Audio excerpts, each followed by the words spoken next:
ಭಿಕಾರಿಗಳನ್ನ ಈ ತರ ಓಡ್ಸೋದಲ್ಲ ಅಣ್ಣ. ಪಾಪ ಈ ಬಡಪಾಯಿ ತಿಂದು ಅದೆಷ್ಟು ದಿನ ಆಯ್ತೋ ಏನೋ. ಹೌದು, ಅಷ್ಟಕ್ಕೂ ಈ ಹೋಟೆಲ್ ಅಲ್ಲಿ ಊಟ ಉಳ್ದಿರುತ್ತಲ್ವಾ, ಸುಮ್ನೆ ಎಸದ್ ಬಿಡ್ತೀವಿ. ಅದನ್ನ ಇವನಿಗೆ ತಿನ್ನೋಕ್ ಕೊಡ್ಬೋದಲ್ವಾ? ಪಾಪ ಬಡಪಾಯಿ ತುಂಬಾ ದಿನದಿಂದ ಹಸ್ತಿದಾನೆ ಅನ್ಸುತ್ತೆ. ಸ್ವಲ್ಪ ದಿನದ ಹಿಂದಷ್ಟೇ ವೈಭವಿ ಸಾಮ್ರಾಟ್ನ ಜೊತೆ ಒಟ್ಟಿಗೆ ಬದುಕಿ ಸಾಯೋ ಆಣೆ ಮಾಡಿದ್ಲು.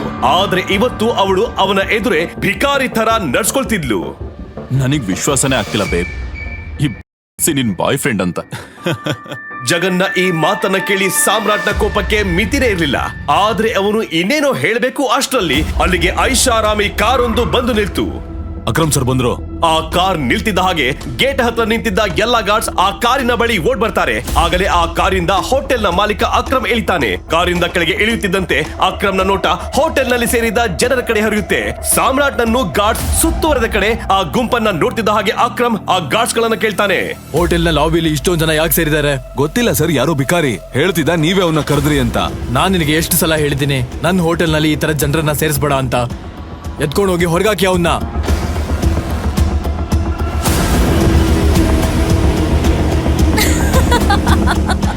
ಅಕ್ರಮ್ ಮಾತ್ ಕೇಳ್ತಿದ್ದ ಹಾಗೆ ತಕ್ಷಣ 4 ಜನ ಗಾರ್ಡ್ಸ್ ಸಾಮ್ರಾಟ್ನ ಕಡೆ ಹೋಗ್ತಾರೆ ಮತ್ತು ಸಾಮ್ರಾಟ್ನ ಅಲ್ಲಿಂದ ಕರ್ಕೊಂಡು ಹೋಗಿ ಹೋಟೆಲ್ ಇಂದ ಹೊರಗೆ ಎಳ್ಕೊಂಡು ಬರ್ತಾರೆ. ಗಾರ್ಡ್ಸ್ ಸಾಮ್ರಾಟ್ನನ್ನ ಅಕ್ರಮ್ ಎದುರೇ ಎಳ್ಕೊಂಡು ಹೋಗ್ತಿರ್ಬೇಕಾದ್ರೆ ಆಗಲೇ ಅಕ್ರಮ್ನ ಕಣ್ಣು ಸಾಮ್ರಾಟ್ ಹಾಕಿರೋ ಉಂಗುರದ ಮೇಲ್ ಬೀಳುತ್ತೆ. ಮತ್ತದರ ನಂತರ ಅಲ್ಲೇನಾಗುತ್ತೋ ಅದನ್ನು ಕಂಡು ಅಲ್ಲಿದ್ದ ಜನರ ಎದೆ ದಸಕ್ಕನ್ನುವಂತ ಘಟನೆ ನಡೆಯುತ್ತೆ. ಬಿಟ್ಬಿಡಿ ಅವ್ರನ್ನ. ಆದ್ರೆ ಸರ್, ಸಾಮ್ರಾಟ್ನ ಕೈನಲ್ಲಿರೋ ಉಂಗುರವನ್ನ ನೋಡ್ತಿದ್ದ ಹಾಗೆ ಅಕ್ರಮ್ ಅವನನ್ನ ತಡಿತಾನೆ.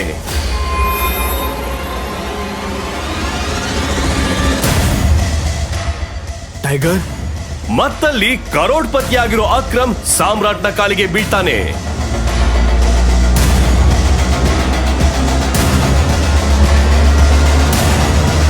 ನಾನು ನಿಮ್ಮನ್ನ ಗುರುತಿಸ್ಲಿಲ್ಲ, ನನ್ನನ್ನ ಕ್ಷಮಿಸ್ಬಿಡಿ ಟೈಗರ್. ಅಷ್ಟಕ್ಕೂ ಯಾಕೆ ನಗರದ ಅತಿ ದೊಡ್ಡ ಬಿಸ್ನೆಸ್ ಮ್ಯಾನ್ ಸಾಮ್ರಾಟ್ನ ಕಾಲಿಗೆ ಬಿದ್ದಿದ್ದ? ಅಷ್ಟಕ್ಕೂ ಆ ಉಂಗುರದ ರಹಸ್ಯವಾದರೂ ಏನು? ಏನೀಗ ಆ ರಹಸ್ಯ ಎಲ್ಲರ ಮುಂದೆ ಬಿಚ್ಚಿಟ್ಟುಕೊಳ್ಳುತ್ತಾ? ಅಕ್ರಮ್ ಜೊತೆ ಈ ಭೇಟಿಯ ಬಗ್ಗೆ ಸಾಮ್ರಾಟ್ ಯಾರ ಹತ್ರನೂ ಏನು ಹೇಳಲೇ ಇಲ್ಲ. ಮರುದಿನ ಮುಂಜಾನೆ ಯಾವಾಗ ಸಾಮ್ರಾಟ್ ಸಾನ್ಯಾಗೆ ಟಿಫನ್ ಕೊಡೋಕೆ ಅವಳ ಆಫೀಸ್ಗೆ ಬಂದ್ರೋ ಅಲ್ಲವನು ನೋಡ್ದ ಆಫೀಸ್ ನಲ್ಲಿ ದೊಡ್ಡ ಕೋಲಾಹಲವೇ ಎಬ್ಬಿತ್ತು.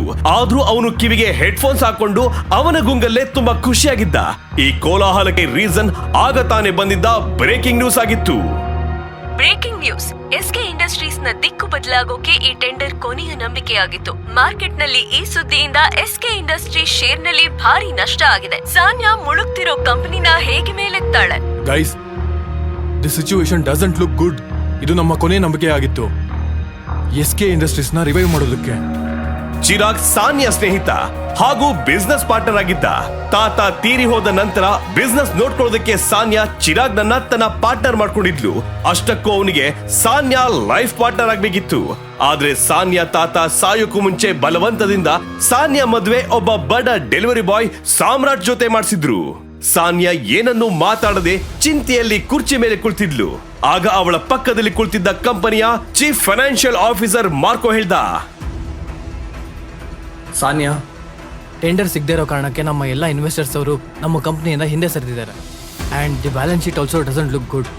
ಒಂದು ವೇಳೆ ಇದೇ ಥರ ನಡೆದ್ರೆ ಮುಂದೆ ನಾವು ಬೀದಿಗೆ ಬರ್ತೀವಿ ಅಷ್ಟೇ.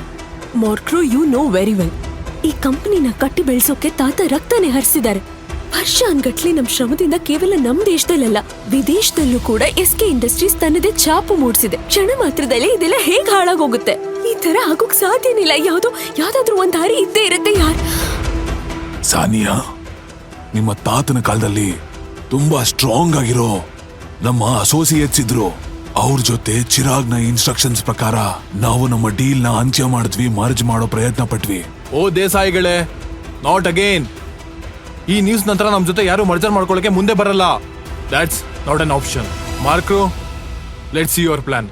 ದೇಸಾಯಿ ಉರ್ಫ್ ರವಿಕಾಂತ್ ಸಾನ್ಯಾ ತಾತನ ಹಳೆಯ ನಂಬಿಕಸ್ಥ ವ್ಯಕ್ತಿಯಾಗಿದ್ರು. ಅವರು ಸಾನ್ಯಾ ತಾತನ ಜೊತೆ ಸೇರಿ ಎಸ್ಕೆ ಇಂಡಸ್ಟ್ರೀಸ್ ಜಗತ್ತಿನಾದ್ಯಂತ ವಿಸ್ತರಿಸೋ ಹಾಗೆ ಮಾಡಿದ್ರು. ಆದ್ರೆ ಅವರು ಈಗ ಕೇವಲ ನಾಮಕಾವಸ್ಥೆಗೆ ಈ ಕಂಪನಿಯ ಅಡ್ವೈಸರ್ ಆಗಿದ್ರು. Good morning Mrs Lobo, such a bright beautiful Monday. ನೀವ್ ಹೇಗಿದ್ದೀರಾ? ಇವತ್ತು ಆಫೀಸಲ್ಲಿ ಇಷ್ಟು ಕೋಲಾಹಲ ಯಾಕೆ ಹಬ್ಬಿದೆ? ನೀನ್ ಯಾವತ್ತು ಕೆಲ್ಸದವ್ರ ತರ ಮನೆ ಕೆಲಸ ಮಾಡ್ಕೊಂಡಿರ್ತೀಯ. ಯಾವತ್ತಾದ್ರೂ ನ್ಯೂಸು ವೀವ್ಸು ನೋಡ್ತಾ ಇದೆಯಾ ಹೇಗೆ?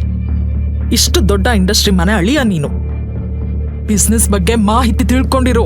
ಅಂಥದ್ದೇನಾಯ್ತು ನನಗೆ ಗೊತ್ತಿಲ್ಲದೆ ಇರೋಂಥದ್ದು? ನೋಡು, ಸರ್ಕಾರಿ ಟೆಂಡರ್ ಸಿಗದೇ ಇರೋ ಕಾರಣ ಎಸ್ಕೆ ಇಂಡಸ್ಟ್ರೀಸ್ಗೆ ಬಹುದೊಡ್ಡ ನಷ್ಟ ಎದುರಾಗಿದೆ. ವೆಂಟಿಲೇಟರ್ ಮೇಲೆ ಚಲಿಸುತ್ತಿದ್ದ ಎಸ್ಕೆ ಇಂಡಸ್ಟ್ರೀಸ್ಗೆ 200 ಕೋಟಿ ಟೆಂಡರ್ ಕೈ ತಪ್ಪಿದೆ. ಮತ್ತೆ ಆ ಟೆಂಡರ್ ಅಹುಜಾ ಕಾರ್ಪೊರೇಷನ್ ಕಂಪನಿ ಸೇರಿದೆ. ಹಾ, hello ma'am. Yes ma'am, I will bring the file in your cabin right now. Mrs Lobo, Sanya ಎಲ್ಲಿ? ನನ್ಗೆ ಡಿಸ್ಟರ್ಬ್ ಮಾಡಬೇಡ. ನಾನು ಸಾನ್ಯಾ ಹತ್ರ ಹೋಗ್ಬೇಕು. I need to meet her right now. ಎಲ್ಲಿದ್ದಾಳೆ ಸಾನ್ಯಾ ಮ್ಯಾಮ್? ಈಗ ನೀನು ಮನೆಗೆ ಹೋಗು. ನೀವೆಲ್ಲಿಗೆ ಹೋಗ್ತಿದ್ದೀರಾ? ಕಾನ್ಫರೆನ್ಸ್ ರೂಮ್ಗೆ. Thank you Mrs Lobo. ಅಯ್ಯೋ, ಈಗ ಬೇಡ. ಸಾನ್ಯಾ, ನಾನು ನಿನ್ನ ಹತ್ರ ಒಂದು ಇಂಪಾರ್ಟೆಂಟ್ ವಿಷಯದ ಬಗ್ಗೆ ಮಾತಾಡ್ಬೇಕು.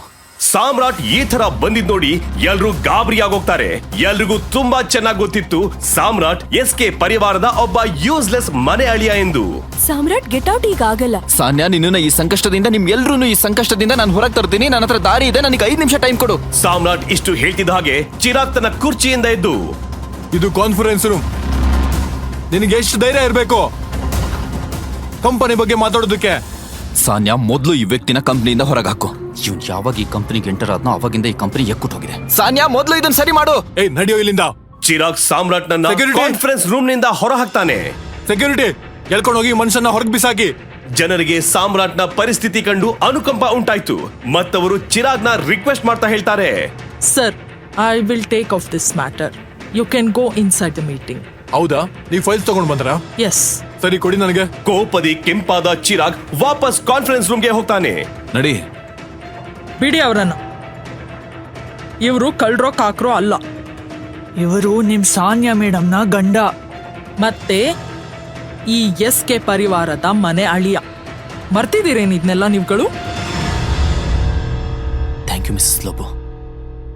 ಎಷ್ಟು ಮರ್ಯಾದೆ ನನಗೆ ನಿಮ್ಮಿಂದ ಸಿಗುತ್ತೋ ಅದು ಬಹುಶಃ ಸಾನ್ಯಾ ಮತ್ತು ಅವಳ ಅಮ್ಮನಿಂದನೂ ಸಿಗೋದಿಲ್ಲ. You idiot, come with me right ನಾವ್.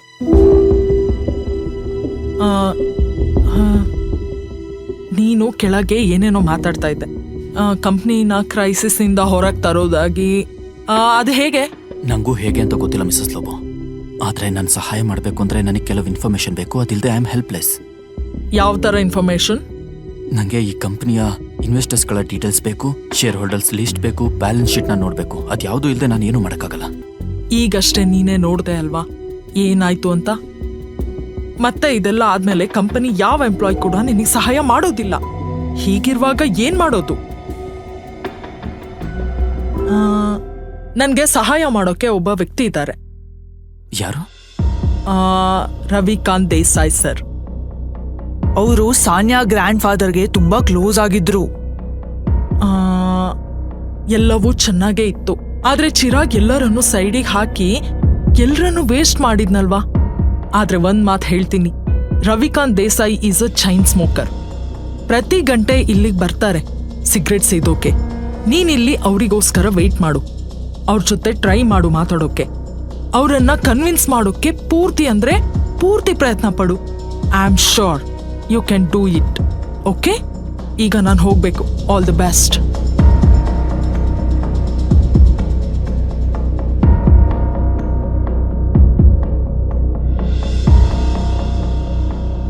ನಮಸ್ಕಾರ ಮಂತ್ರಿಗಳೇ, ಹೇಗಿದ್ದೀರಾ?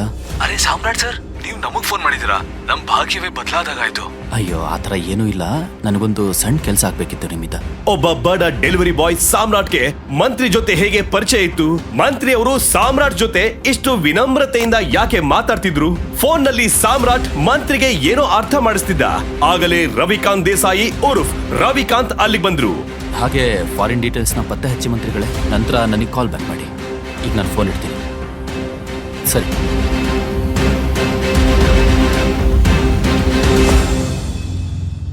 ರವಿಕಾಂತ್ ಸರ್, ನೋಡಿ, ಎಸ್ಕೆ ಕಂಪನಿನ ಎಕೆ ಪ್ರೈವೇಟ್ ಲಿಮಿಟೆಡ್ ಜೊತೆ ಮರ್ಜ್ ಮಾಡಿದ್ರೆ ಹೇಗಿರುತ್ತೆ? ಎಕೆ ಪ್ರೈವೇಟ್ ಲಿಮಿಟೆಡ್ ಜೊತೆನಾ? ಅವರು ನಮ್ಮ ಹಳೆ ಅಸೋಸಿಯೇಟ್ಸ್ ಆಗಿದ್ರು. ಆದ್ರೆ ಸಾಮ್ರಾಟ್, ನಿನ್ಗೆ ಅವ್ರ ಬಗ್ಗೆ ಹೇಗ್ ಗೊತ್ತು? ಇದಾದ ನಂತರ ಸಾಮ್ರಾಟ್ ರವಿಕಾಂತ್ ಅವರಿಗೆ ಏನನ್ನ ಹೇಳಿದ್ನೋ ಅದನ್ನ ಕೇಳ್ತಿದ್ದ ಹಾಗೆ ಅವರ ತಲೆ ಗಿರ್ರಂತು. ಅವರು ತಮ್ಮ ಸಿಗರೇಟ್ ವಾಪಸ್ ಇಟ್ಟು ಸಾಮ್ರಾಟ್ ನನ್ನು ತಮ್ಮ ಜೊತೆ ಕಾನ್ಫರೆನ್ಸ್ ರೂಮ್ಗೆ ಕರ್ಕೊಂಡು ಹೋದ್ರು. ಏ ಬಡವಾ, ನೀನಿನ್ನು ಹೋಗಿಲ್ವಾ ಇಲ್ಲಿಂದ? Behave your self. ಸಾನಿಯಾ, ನಾವು ಸಾಮ್ರಾಟ್ಗೆ ಒಂದು ಅವಕಾಶ ಕೊಡ್ಬೇಕು. He has an excellent plan. ಅದು ಈ ತಿರುಪಯ್ಯತವನ ಹತ್ರ. ನಾಲ್ಗೆ ಮೇಲೆ ಹಿಡ್ತಾ ಇರ್ಲಿ. ನಿನಗೆ ಎಷ್ಟು ವಯಸ್ಸಾಗಿದ್ಯೋ ಅದಕ್ಕಿಂತ ಹೆಚ್ಚು ನನಗೆ ಕಂಪ್ನಿ ನಡೆಸಿರೋ ಎಕ್ಸ್ಪೀರಿಯನ್ಸ್ ಇದೆ. ನಾವು ಸಾಮ್ರಾಟ್ ಮಾತನ್ನ ಕೇಳಬೇಕು. He has a point. ಅದ್ ಹೇಗೆ ಹೀಗೆ ಹೇಳ್ತಾ ಇದೀರಾ ನೀವು? ಅಲ್ಲ, ಏನ್ ಹೇಳಕ್ ಹೊರಟಿದ್ದೀರಾ? ಇಷ್ಟೆಲ್ಲ ಮಾತುಕತೆಗಳ ನಡುವೆ ಸಾನ್ಯಾ ಒಂದು ದೀರ್ಘ ಯೋಚನೆಯಲ್ಲಿ ಮುಳುಗಿದ್ಲು. ಅವಳಿಗೆ ಅವಳ ತಾತ ಹೇಳಿದ್ದ ಒಂದು ಮಾತು ನೆನಪಿಗೆ ಬರ್ತಿತ್ತು. ಸಾನಿಯಾ ಮಗಳೇ, ಸಾಮ್ರಾಟ್ ನಿನಗೆ ತುಂಬಾ ಒಳ್ಳೆ ಜೀವನ ಸಂಗಾತಿ. ಮತ್ತಿದ್ಯಾವತ್ತು ನೆನ್ಪಿಟ್ಕೋ, ನಿನಗೆ ಇಲ್ಲ SK ಇಂಡಸ್ಟ್ರಿ ಮೇಲೆ ಸಮಸ್ಯೆ ಎದುರಾದ್ರೆ ಸಾಮ್ರಾಟ್ ಮಾತ್ರ ನಿನ್ನ ಅದರಿಂದ ಕಾಪಾಡ್ತಾನೆ. ತನ್ನೆದ್ರಿಗೆ ನಡೀತಿರೋ ಈ ರಾದ್ಧಾಂತ ನೋಡಿ ಸಾನ್ಯಾ ಜೋರಾಗಿ ಕೂಗ್ತಾಳೆ. ಚಿರಾಗ್, ಇದು ನೆನಪಿರ್ಲಿ, ಈ ಕಂಪನಿ ನಂದು ಮತ್ತೆ ಪ್ರತಿ ಡಿಸಿಷನ್ ತಗೊಳ್ಳೋ ಹಕ್ಕು ನನಗಿರುತ್ತೆ. ಸಿಡೌನ್.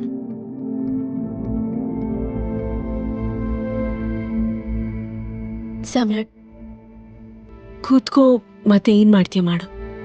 ಸಾನ್ಯಾ ಚಿರಾಗ್ ಮೇಲೆ ಕೂಗಾಡಿದ್ ನೋಡಿ ಸಾಮ್ರಾಟ್ಗೆ ಖುಷಿ ಆಯ್ತು. ರವಿಕಾಂತ್ ಸಾಮ್ರಾಟ್ನ ತಮ್ಮ ಪಕ್ಕದ ಕುರ್ಚಿಲಿ ಕೂರ್ಸಿದ್ರು. ಕೂರ್ತಿದ್ದ ಹಾಗೆ ಎದುರಿಗಿರೋ ನೀರಿನ ಗ್ಲಾಸ್ನ ಸಾಮ್ರಾಟ್ ಒಂದೇ ಉಸಿರಿಗೆ ಕುಡಿದ್ಬಿಟ್ಟ. ಸಾನ್ಯಾ, ಎಲ್ಲದಕ್ಕಿಂತ ಮೊದಲು ನನಗೆ ಈ ಕಂಪನಿಯ ಇನ್ವೆಸ್ಟರ್ಸ್ಗಳ ಡೀಟೇಲ್ಸ್ ಬೇಕು, ಶೇರ್ ಹೋಲ್ಡರ್ಸ್ ಲಿಸ್ಟ್ ಬೇಕು, ಆ್ಯಂಡ್ ಬ್ಯಾಲೆನ್ಸ್ ಶೀಟ್ ನೋಡಬೇಕು. ಆ್ಯಂಡ್ ಅದು ಯಾವುದೂ ಇಲ್ಲದೆ ನಾನು ಏನು ಮಾಡೋಕ್ಕಾಗಲ್ಲ. This is too much. ನಾವು ಯಾರ್ಯಾರಿಗೂ ನಮ್ಮ ಕಂಪನಿ ಡೀಟೇಲ್ಸ್ನ ಕೊಡೋಕ್ಕಾಗಲ್ಲ. ಮಾರ್ಕ್ರು, ಲ್ಯಾಪ್ಟಾಪ್ ಪಾಸ್ ಮಾಡು. ಸಾನ್ಯ, ನೀನ್ ಈಗಲೂ ಕೂಡ ಈ ಮುಟ್ಟಾಳನ್ ಮಾತನ್ನ. ಲ್ಯಾಪ್ಟಾಪ್ ಪಾಸ್ ಮಾಡು. ಮಾರ್ಕ್ರು, why don't you mind your language?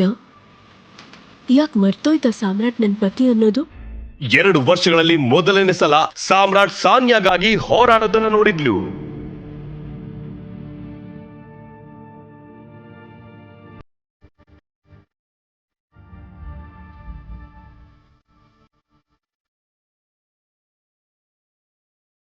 Sanya, ನನಗೆ ಸ್ಟೇಟ್ಮೆಂಟ್ಸಲ್ಲಿ ತುಂಬ ಇರ್ರೆಗ್ಯುಲಾರಿಟೀಸ್ ಕಾಣಿಸ್ತಿದೆ. ನಮ್ಮ ಇನ್ವೆಸ್ಟರ್ಸ್ ಮಧ್ಯದಲ್ಲಿ ಬಿಟ್ಟು ಹೋಗಿರೋ ಪ್ಯಾಟರ್ನ್ಸ್ ಕೂಡ ಕಾಣ್ತಿದೆ. ಬ್ಯಾಲೆನ್ಸ್ ಶೀಟಲ್ಲಿ ತುಂಬ ಕಡೆ ಟ್ರಾನ್ಸಾಕ್ಷನ್ ಮೇಲೆ ನನಗೆ ಡೌಟ್ ಇದೆ. ಏನ್ ಇಷ್ಟ ಬಂದಾಗ ಮಾತಾಡ್ತೀಯಾ? ಇದೆಲ್ಲ ಗಾಳಿ ಗುಂಡಾರಿಸೋ ಮಾತು. ಮೊದ್ಲೇಳು, ಈ ಕಂಪ್ನಿ ದಿವಾಳಿ ಆಗೋದ್ರಿಂದ ಹೇಗ್ ಬಚಾವ್ ಮಾಡ್ತೀಯ ನೀನು? ಬೀಳ್ತಿರೋ ಶೇರ್ಸ್ನ ಹೇಗ್ ಕಂಟ್ರೋಲ್ ಮಾಡ್ತೀಯ ನೀನು? ಸಾಮ್ರಾಟ್, ಸಾನ್ಯಾ, ನಾನು ಈ ಕಂಪ್ನಿ ಶೇರ್ಸ್ನ ಬೈಬ್ಯಾಕ್ ಮಾಡ್ತಾ ಇದ್ದೀನಿ. Brilliant idea. ನಿನಗೆ ಅನ್ಸುತ್ತೆ ಸಾಮ್ರಾಟ್? ನಾವು ಇದ್ರ ಬಗ್ಗೆ ಡಿಸ್ಕಸ್ ಮಾಡಿಲ್ಲ ಅಂತನಾ? ಸಾಮ್ರಾಟ್, ನಮ್ಮ ಹತ್ರ ಫಂಡ್ಸ್ ಎಲ್ಲಿದೆ? You're right. Okay. Let me make a call. ಇಷ್ಟು ಹೇಳಿ ಸಾಮ್ರಾಟ್ ತನ್ನ ಫೋನಿಂದ ಒಂದು ನಂಬರ್ಗೆ ಕಾಲ್ ಮಾಡ್ದ. ಅದನ್ನ ಕೇಳಿ ಸಾನ್ಯಾ ಜೊತೆ ಅಲ್ಲಿದ್ದವರ ಎದೆ ದಸಕಂತು. ಚಿರಾಗ್ ಮತ್ತೆ ಮಾರ್ಕೋ ಕಣ್ಣುಗಳು ಬಿಟ್ಟ ಕಣ್ಣು ಬಿಟ್ಟಂತೆ ಇದ್ವು. ಯಾ ಮಿಸ್ಟರ್ ಅಕ್ರಮ್, ನನ್ನ ಮಾತನ್ನ ಸರಿಯಾಗಿ ಕೇಳಿಸ್ಕೊಳ್ಳಿ. AK ಪ್ರೈವೇಟ್ ಲಿಮಿಟೆಡ್ ಅಕೌಂಟಿಂದ SK ಇಂಡಸ್ಟ್ರೀಸ್ ಅಕೌಂಟ್ಗೆ ಈಗಿಂದೀಗಲೇ 500 ಕೋಟಿ ದುಡ್ಡನ್ನ ಟ್ರಾನ್ಸ್ಫರ್ ಮಾಡಿ. ಮತ್ತೆ ಎರಡನೇ ಮಾತು, AK ಪ್ರೈವೇಟ್ ಲಿಮಿಟೆಡ್ ಮತ್ತು SK ಇಂಡಸ್ಟ್ರೀಸ್ ಮರ್ಜರ್ ಆಗೋದ್ರ ಬಗ್ಗೆ ಪಬ್ಲಿಕ್ನಲ್ಲಿ ಅನೌನ್ಸ್ ಮಾಡಿ ಈ ಕೂಡಲೇ. ಮತ್ತು ಹಾಂ, ಅಹುಜಾ ಕಾರ್ಪೊರೇಷನಲ್ಲಿ ಎಷ್ಟೆಲ್ಲ ಶೇರ್ಸ್ ಇದೆಯೋ ಎಲ್ಲ ಖರೀದಿ ಮಾಡಿ ಬೇಗ.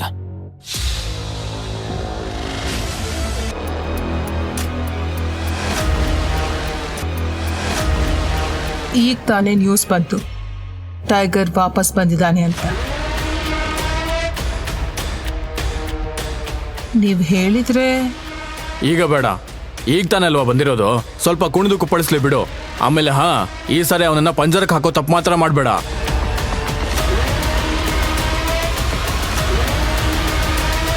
ಟೈಗರ್,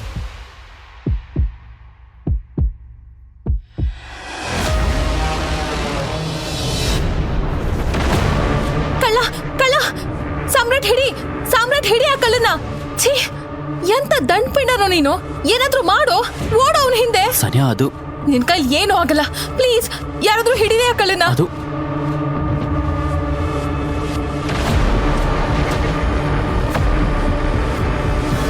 ಸಾಕ್ ಮಾಡು ಸಾಮ್ರಾಟ್. ನೆನೆ ಆ ಗಲ್ಲಿ ರೌಡಿ ಬಂದು ನಿನ್ ಹೆಂಡತಿಗೆ ಏನೇನೆಲ್ಲ ಬೈದು ಹೋದ. ನಿನ್ ಬಾಯಿಂದ ಒಂದು ಮಾತು ಕೂಡ ಬರ್ಲಿಲ್ಲ. ಇವತ್ತಿದು ನಿನಗ್ ಸ್ವಲ್ಪನಾದ್ರೂ ಗೊತ್ತಿದ್ಯಾ ಫೋನ್ ನನಗೆ ಎಷ್ಟು ಇಂಪಾರ್ಟೆಂಟ್ ಅಂತ?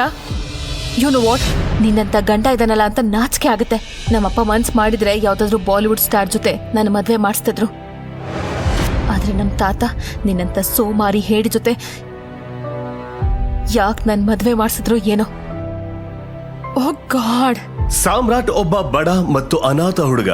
ಅವನ ಮದುವೆ ಶ್ರೀಮಂತ ಮನೆಯ ಮಗಳು ಸಾನಿಯಾ ಜೊತೆ ಒಂದು ಅನಿವಾರ್ಯ ಪರಿಸ್ಥಿತಿಯಲ್ಲಿ ನಡೆದಿತ್ತು.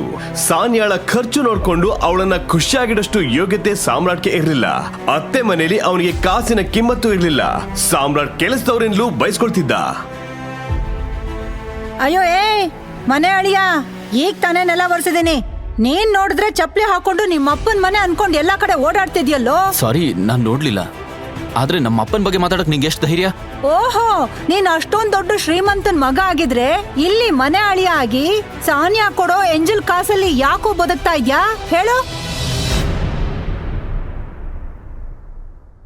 ಸಾಮ್ರಾಟ್,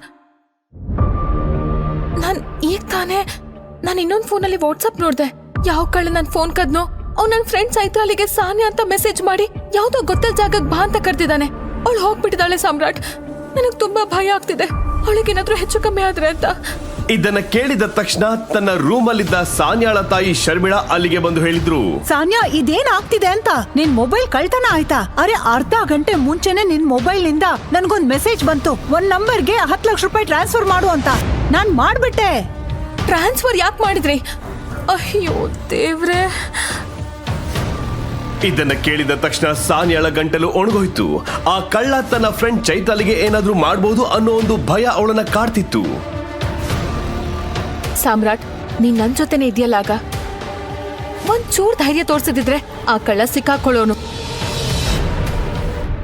ಐ ಆಮ್ ವಾರ್ನಿಂಗ್ ಯು, ಚೈತ್ರಾಲಿಗೆ ಏನಾದ್ರೂ ಆದ್ರೆ ನಿನ್ನನ್ನು ಜೈಲಿಗೆ ಕಳಿಸ್ತೀನಿ. ನಿನ್ನಂತ ಗಂಡನ ಜೊತೆ ಒಂದ ಕ್ಷಣನೂ ಇರೋಕೆ ನನಗಿಷ್ಟ ಇಲ್ಲ. ಈಗಿಲ್ಲೇ ನಿಂತ್ಕೊಂಡು ಏನ್ ಮಾಡ್ತಿದ್ಯಾ? ಹೋಗಿ ಪೊಲೀಸರಿಗೆ ಇನ್ಫಾರ್ಮ್ ಮಾಡು. ಅಷ್ಟಾದ್ರೂ ಮಾಡ್ಬೋದಲ್ಲ, ಅಥವಾ ಈಗ್ಲೂ ನಿನ್ ಕೈಕಾಲ್ ನಡುತ್ತಾ ಇದ್ಯಾ? ಇದನ್ನ ಕೇಳಿದ ಸಾಮ್ರಾಟ್ ಮನೆಯಿಂದ ಪೊಲೀಸ್ ಸ್ಟೇಷನ್ಗೆ ಹೊರಟ. ಆದ್ರೆ 1 ಗಂಟೆ ಆದ್ರೂ ಪೊಲೀಸರು ಬರ್ಲಿಲ್ಲ. ಸಾಮ್ರಾಟ್ ಕೂಡ ಬರ್ಲಿಲ್ಲ. ಸಾನ್ಯಾಗೆ ಏನೋ ವಿಚಿತ್ರ ಅನ್ಸಿ ಸಾಮ್ರಾಟ್ಗೆ ಕಾಲ್ ಮಾಡೋಕೆ ಟ್ರೈ ಮಾಡಿದ್ಲು. ಆದ್ರೆ ಅವನ ನಂಬರ್ ಸ್ವಿಚ್ ಆಫ್ ಆಗಿತ್ತು. ಈಗ ಸಾನ್ಯಾಳ ಕೋಪ ನೆತ್ತಿಗೇರಿತ್ತು. ಇವನ್ ಫೋನ್ ಯಾಕೆ ಬಂದ್ ಬರ್ತಿದೆ? ಏನಾಯ್ತು? ನನ್ ಫ್ರೆಂಡ್ ಮಾನದ ಪ್ರಶ್ನೆ. ಈ ಸಾಮ್ರಾಟ್ ಫೋನ್ ಆಫ್ ಮಾಡ್ಕೊಂಡು ಕೂತಿದ್ದಾನೆ. ನನ್ ತಾತ ಯಾಕೆ ನಿನ್ನಂತ 3rd ಕ್ಲಾಸ್ ಮನುಷ್ಯನ ಜೊತೆ ಮದ್ವೆ ಮಾಡ್ಸಿದ್ರೋ ಗೊತ್ತಿಲ್ಲ. ಸಾನ್ಯಾಳ ತಾಯಿ ಶರ್ಮಿಳಾಗೂ ಸಾಮ್ರಾಟ್ ನನ್ನ ಕಂಡ್ರೆ ಆಗ್ತಿರ್ಲಿಲ್ಲ. ಆದ್ರೆ ಸದ್ಯಕ್ಕೆ ಅವರು ಸಾನ್ಯಾಗೆ ಸಮಾಧಾನ ಮಾಡಿ ಪೊಲೀಸ್ ಸ್ಟೇಷನ್ಗೆ ಕರ್ಕೊಂಡು ಹೋದ್ರು. ಅಲ್ಲಿಗೆ ಹೋಗಿ ಸಾಮ್ರಾಟ್ ಬಗ್ಗೆ ವಿಚಾರಿಸಿದಾಗ ಅವರಿಗೆ ತಿಳಿದ ಸತ್ಯ ಕೇಳಿ ಅವರ ತಲೆ ಗಿರ್ರೆಂದಿತು. ಸಾಮ್ರಾಟ್ ಅಂತ ಯಾರು ಬೆಳಗ್ಗೆಯಿಂದ ಇಲ್ಲಿಗೆ ಬಂದಿಲ್ಲ. ಕಳ್ತನದ ಬಗ್ಗೆ ಯಾವ ಕಂಪ್ಲೇಂಟ್ ಕೂಡ ಬಂದಿಲ್ಲ. ಇವತ್ ಸಾಮ್ರಾಟ್ ನನ್ ಕಣ್ಣಿಗೆ ಬಿದ್ದಿದ್ರೆ ಅವನ ಸಾಯಿಸೇ ಹಾಕ್ತಿದ್ದೆ. ಇನ್ಸ್ಪೆಕ್ಟರ್, ಇವತ್ ನನ್ ಫೋನ್ ಕಳ್ತನ ಆಯ್ತು. ಆಮೇಲೆ ನನ್ friend Chaitrali. Police officer FIR ಬರೆಯೋಕೆ ಶುರು ಮಾಡ್ತಿದ್ದಂತೆ ಸಾನ್ಯಾಳ ಇನ್ನೊಂದು ನಂಬರ್ಗೆ ಕಾಲ್ ಬಂತು. ಆ ಕಾಲ್ ಬೇರೆ ಯಾರದ್ದು ಅಲ್ಲ, ಕಳ್ಳನ ವಶದಲ್ಲಿದ್ದ ಚೈತಾಲಿಯದ್ದು. Chaitrali? Sanya, speaker. Hello Chaitrali. Hello Sanya. ಅಯ್ಯೋ, thank God for Samrat bro. ಅವ್ರಿಲ್ಲ ಇವತ್ತು ನನ್ ಪ್ರಾಣ ಉಳಿತು. ಆ ಗೂಂಡಗಳು ಭಾರಿ ಡೇಂಜರಸ್ ಇದ್ರು. ಏನ್ ಹೇಳ್ತಿದ್ಯಾ ನೀನು? ಸಾಮ್ರಾಟ್ನಿಂದ ನಿನ್ ಪ್ರಾಣ ಉಳಿತಾ? ಅಂದ್ರೆ ಎಲ್ಲಿದ್ಯಾ ನೀನೀಗ? ನೀನ್ ಎಲ್ಲಿದ್ಯಾ ಇವಾಗ? ನಾನ್ ನಿನ್ನ ಹತ್ರ ಬಂದು ಎಲ್ಲ ಹೇಳ್ತೀನಿ.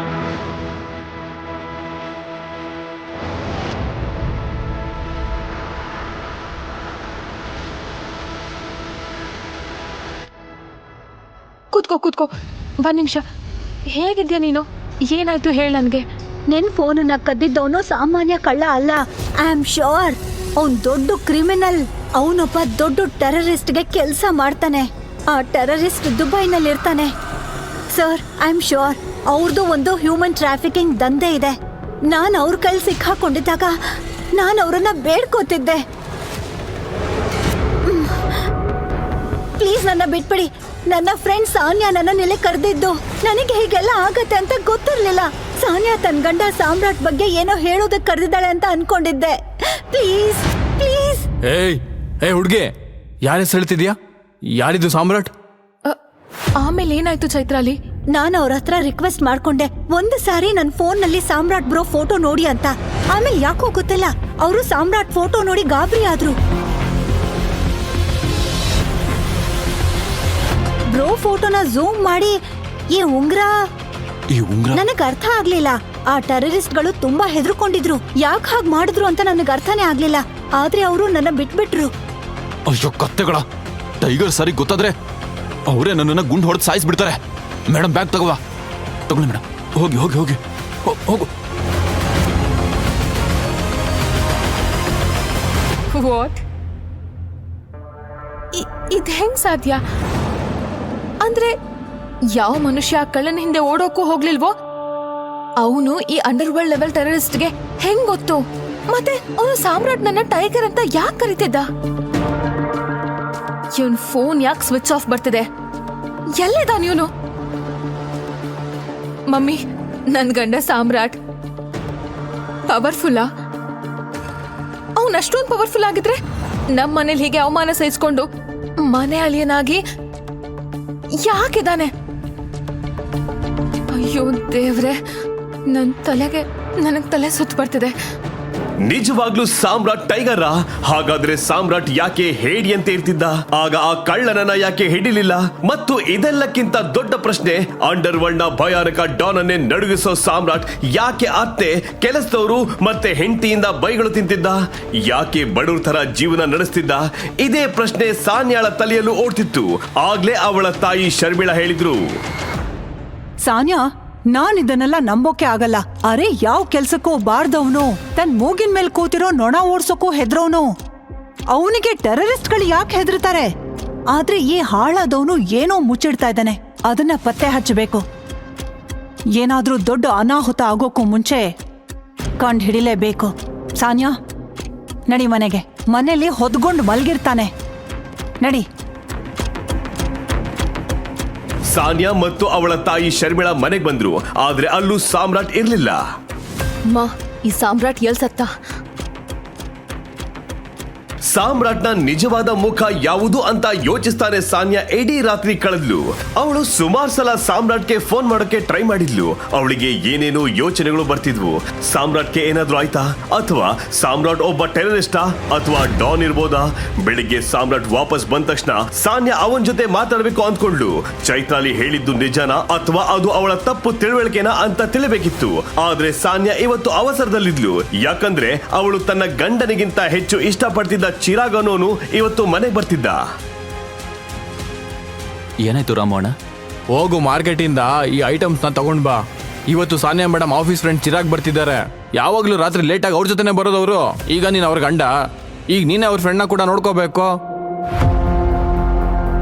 1 kg ಅಕ್ಕಿ, 1 kg ಹಿಟ್ಟು, ಚುಕ್ಕೀನಿ, ಅವೋಕಾಡೋ, ಇದೆಲ್ಲ ಚೈನೀಸ್ ತರ ಇದೆಯಲ್ಲ. ಸಾಮ್ರಾಟ್ಗೆ ಈ ಕೆಲಸದವನು ಈ ಮನೆಯಲ್ಲಿ ತುಂಬಾ ವರ್ಷಗಳಿಂದ ಇದ್ದಾನೆ ಅಂತ ಗೊತ್ತಿತ್ತು. ಇನ್ನು ಆ ಮನೆಯಲ್ಲಿ ಅವನಿಗೆ ಸಾಮ್ರಾಟ್ಗಿಂತಲೂ ಹೆಚ್ಚು ಗೌರವವಿತ್ತು. ಆಗ್ಲೇ ಸಾಮ್ರಾಟ್ನ ಫೋನ್ ರಿಂಗ್ ಆಯ್ತು. ಸ್ಕ್ರೀನ್ ಮೇಲೆ ನಂಬರ್ ನೋಡಿ ಅವನು ಬೆಚ್ಚಿ ಬಿದ್ದ. ಯಾಕಂದ್ರೆ ಆ ನಂಬರ್ ಟರ್ಕಿಯಿಂದ ಬಂದಿತ್ತು. ಸಾರಿ. ಏ ಕುರುಡ, ಕಣ್ ಕಾಣಿಸಲ್ವಾ? ನನ್ನನ್ನ ಡಿಕ್ಕಿ ಹೊಡಿಯಕ್ ನಿನ್ಗೆ ಎಷ್ಟು ಧೈರ್ಯ? ಹಾ, ಏನ್ ಮಾಡ್ತಾ ಇದ್ದೀರಾ ನೀವು? ಬಿಡಿ.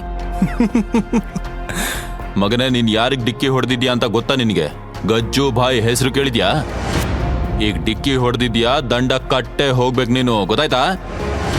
ಲೇ, ಇವನು ಅದೇ ಮನೆ ಅಳಿಯ ಅಲ್ವಾ? ಕೋಟಿ ಅಧಿಪತಿ, ಸುಂದರ ಹೆಂಡತಿ ಇರೋನು.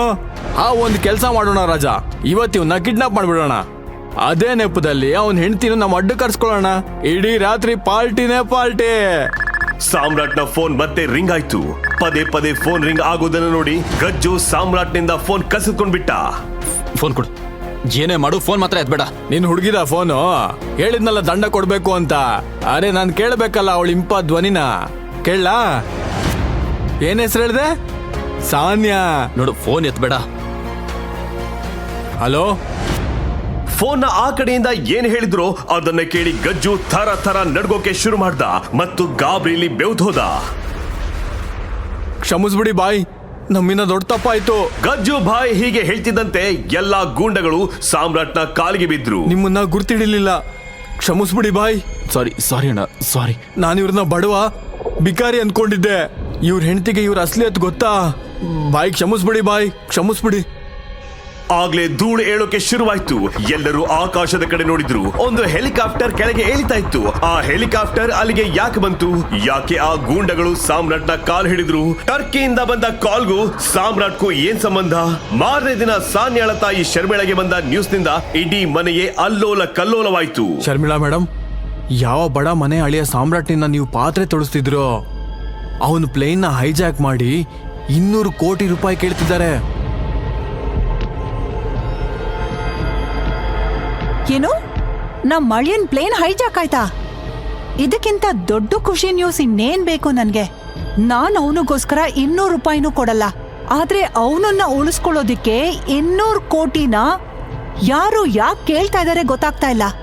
ನಿನ್ನೆವರೆಗೂ ಕೆಲಸದವರಿಂದ ಬೈಗಳು ತಿಂತಿದ್ದ ಹೆಂಡತಿಯ ಎಂಜಲು ಕಾಸಲ್ಲಿ ಮನೆ ಅಳಿಯನಾಗಿ ಬದುಕ್ತಿದ್ದ 100 ರೂಪಾಯಿ ಶರ್ಟ್ ಹಾಕ್ತಿದ್ದ ಅದೇ ಸಾಮ್ರಾಟ್ಗೋಸ್ಕರ ಯಾರಾದ್ರೂ 200 ಕೋಟಿ ಹಣವನ್ನ ಯಾಕೆ ಕೊಡ್ತಾರೆ? ಸಾನ್ಯಾ, ಕೇಳಿದ್ಯಾ ಸಾಮ್ರಾಟ್ ಬಗ್ಗೆ? ಅಮ್ಮ, ನನಗೆ ಸಾಮ್ರಾಟ್ ಮೇಲೆ ಮೊದಲಿಂದಾನು ಡೌಟ್ ಇತ್ತು. ನಿಮ್ಗೆ ನೆನಪಿದ್ಯಾ, ಚೈತ್ರಾಲಿನ ಯಾವ ಟೆರರಿಸ್ಟ್ಗಳು ಕಿಡ್ನಾಪ್ ಮಾಡಿದ್ರು ಅವ್ರು ಅವಳನ್ನ ಬಿಟ್ಟಿದ್ದು ಕೂಡ ಇದೇ ಸಾಮ್ರಾಟ್ಗೋಸ್ಕರ. ನಿನ್ನೆ ಅವನಿಗೆ ಟರ್ಕಿಯಿಂದಲೂ ಕಾಲ್ ಬರ್ತಿತ್ತು. ನಾನು ಸ್ಪ್ಯಾಮ್ ಕಾಲ್ ಇರಬೇಕು ಅಂತ ಸುಮ್ಮನಾದೆ. ರಾಮು ಅಣ್ಣ ಅವನನ್ನ ಮಾರ್ಕೆಟ್ ಕಳ್ಸಿದ್ಮೇಲೆ ಅವನು ವಾಪಸ್ ಬರಲೇ ಇಲ್ಲ. ಹಾಗೆ ಅಮ್ಮ, ಒಂದು ವಿಷಯ ಅರ್ಥ ಆಗ್ತಿಲ್ಲ. ಈ ಬಿಕಾರಿ ಸಾಮ್ರಾಟ್ನಲ್ಲಿ ಹೈಜಾಕರ್ಗಳಂಥದ್ದು ಏನ್ ಕಂಡ್ರು ಅಂತ ಎಲ್ರೂ ಬಿಟ್ಟು ಅವನನ್ನೇ ಯಾಕೆ ಹಿಡ್ದಿದ್ದಾರೆ? ಡಿಮ್ಯಾಂಡ್ ಮಾಡಿದ್ ಎಷ್ಟು? 200 ಕೋಟಿ. ನನ್ಗನ್ಸುತ್ತೆ ಸಾಮ್ರಾಟ್ ಅವ್ರ ಹತ್ರ ಹೇಳಿರ್ಬೇಕು, ನೋಡಿ ಅಣ್ಣ, ನಮ್ಮ ಅತ್ತೆ ಮನೆಯವ್ರ ಹತ್ರ ಕೋಟಿಗಟ್ಲೆ ಆಸ್ತಿ ಇದೆ ಅಂತ. ಸಾನ್ಯಾ ಮೇಡಮ್, ಅವ್ರಿಗೆ ಏನು ಗೊತ್ತಿಲ್ಲ. ಅವರು ಸುಮ್ಮನೆ ಕೂತಿದ್ದಾರೆ. ಆದ್ರೆ ಹೈಜಾಕ್ ಮಾಡಿದವರು ಅವ್ರನ್ನ ಹಿಡಿದು ಬಿಟ್ಟಿದ್ದಾರೆ. ಅವ್ರಿಗೆ 200 ಕೋಟಿ ಸಿಗ್ಲಿಲ್ಲ ಅಂದ್ರೆ ಸಾಮ್ರಾಟ್ನ ಕೊಂದು ಹಾಕ್ತೀವಿ ಅಂತಿದ್ದಾರೆ. ಅಳಿಯ ಅಂತ ಪೂರ್ತಿ ಆಸ್ತಿನೇ ಅವನಿಗೆ ಬರ್ದು ಕೊಡಕ್ಕಾಗತ್ತಾ? ಸಾಯ್ಲಿ ಬಿಡು, ಒಳ್ಳೇದಾಯ್ತು. ಸಾನ್ಯಾ ಜೀವನದಿಂದ ಪೀಡೆ ತೊಲಗ್ತು ಅನ್ಕೊಳ್ಳೋಣ. ಶರ್ಮಿಳಾ ಟಿವಿ ರಿಮೋಟ್ ತಗೊಂಡ್ರು. ನ್ಯೂಸ್ ಚಾನೆಲ್ ಹಾಕಿದ ತಕ್ಷಣ ಟಿವಿಲಿ ಬಂದ ನ್ಯೂಸ್ ಕೇಳಿ ಎಲ್ಲರೂ ದಂಗಾದ್ರು. ಮುಂಬೈನಿಂದ ಟರ್ಕಿಗೆ ಹೋಗ್ತಿದ್ದ ಫ್ಲೈಟ್ ಅನ್ನ ಹೈಜಾಕ್ ಮಾಡಿ ಸಾಮ್ರಾಟ್ ಎಂಬ ವ್ಯಕ್ತಿಯನ್ನ ಒತ್ತೆಯಾಳಾಗಿ ಇರಿಸಲಾಗಿತ್ತು.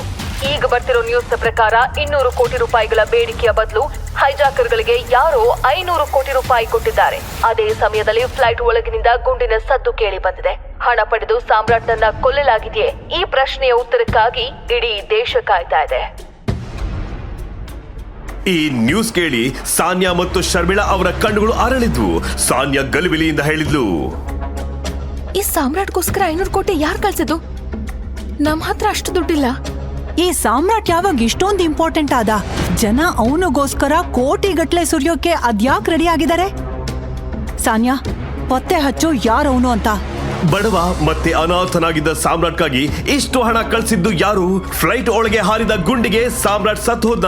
ಟರ್ಕಿಯಿಂದ ಸಾಮ್ರಾಟ್ಗೆ ಕಾಲ್ ಮಾಡಿದವರು ಯಾರು? ಯಾವುದೇ ಕಾರಣಕ್ಕೂ ನಮ್ಮಿಂದ ಶ್ರೀಮಂತ ಮತ್ತೆ ಪವರ್ಫುಲ್ ಜೊತೆಗೆ ಚಿನ್ನದ ಮೊಟ್ಟೆ ಇಡೋ ಕೋಳಿ ಯಾವತ್ತೂ ಕೈ ತಪ್ಪಿ ಹೋಗ್ಬಾರ್ದು. ಅವ್ನ್ ಸಿಗ್ಲಿಲ್ಲ ಅಂದ್ರೆ ಈ ರಹಸ್ಯಗಳಿಗೂ ಉತ್ತರ ಸಿಗಲ್ಲ. ಸಾಮ್ರಾಟ್ ಸರ್ ಬದುಕಿರ್ತಾರೆ ಸಾನ್ಯಾ ಮೇಡಮ್. ಇಷ್ಟೊತ್ತಿಗೆ ಅಲ್ಲಿ ಗುಂಡು ಹಾರ್ಸಾಗಿರುತ್ತೆ. ಅವನ ಹೆಣನೂ ಸಿಗಲ್ಲ. ಚಿಂದಿ ಆಗಿರುತ್ತೆ ಅವನ ದೇಹ. ನೀವೆಲ್ಲ ತಪ್ಪು ತಿಳ್ಕೊಂಡಿದ್ದೀರಾ. ನಿಮ್ಗೆ ಸಾಮ್ರಾಟ್ ಸರ್ ಬಗ್ಗೆ ಗೊತ್ತೇ ಇಲ್ಲ.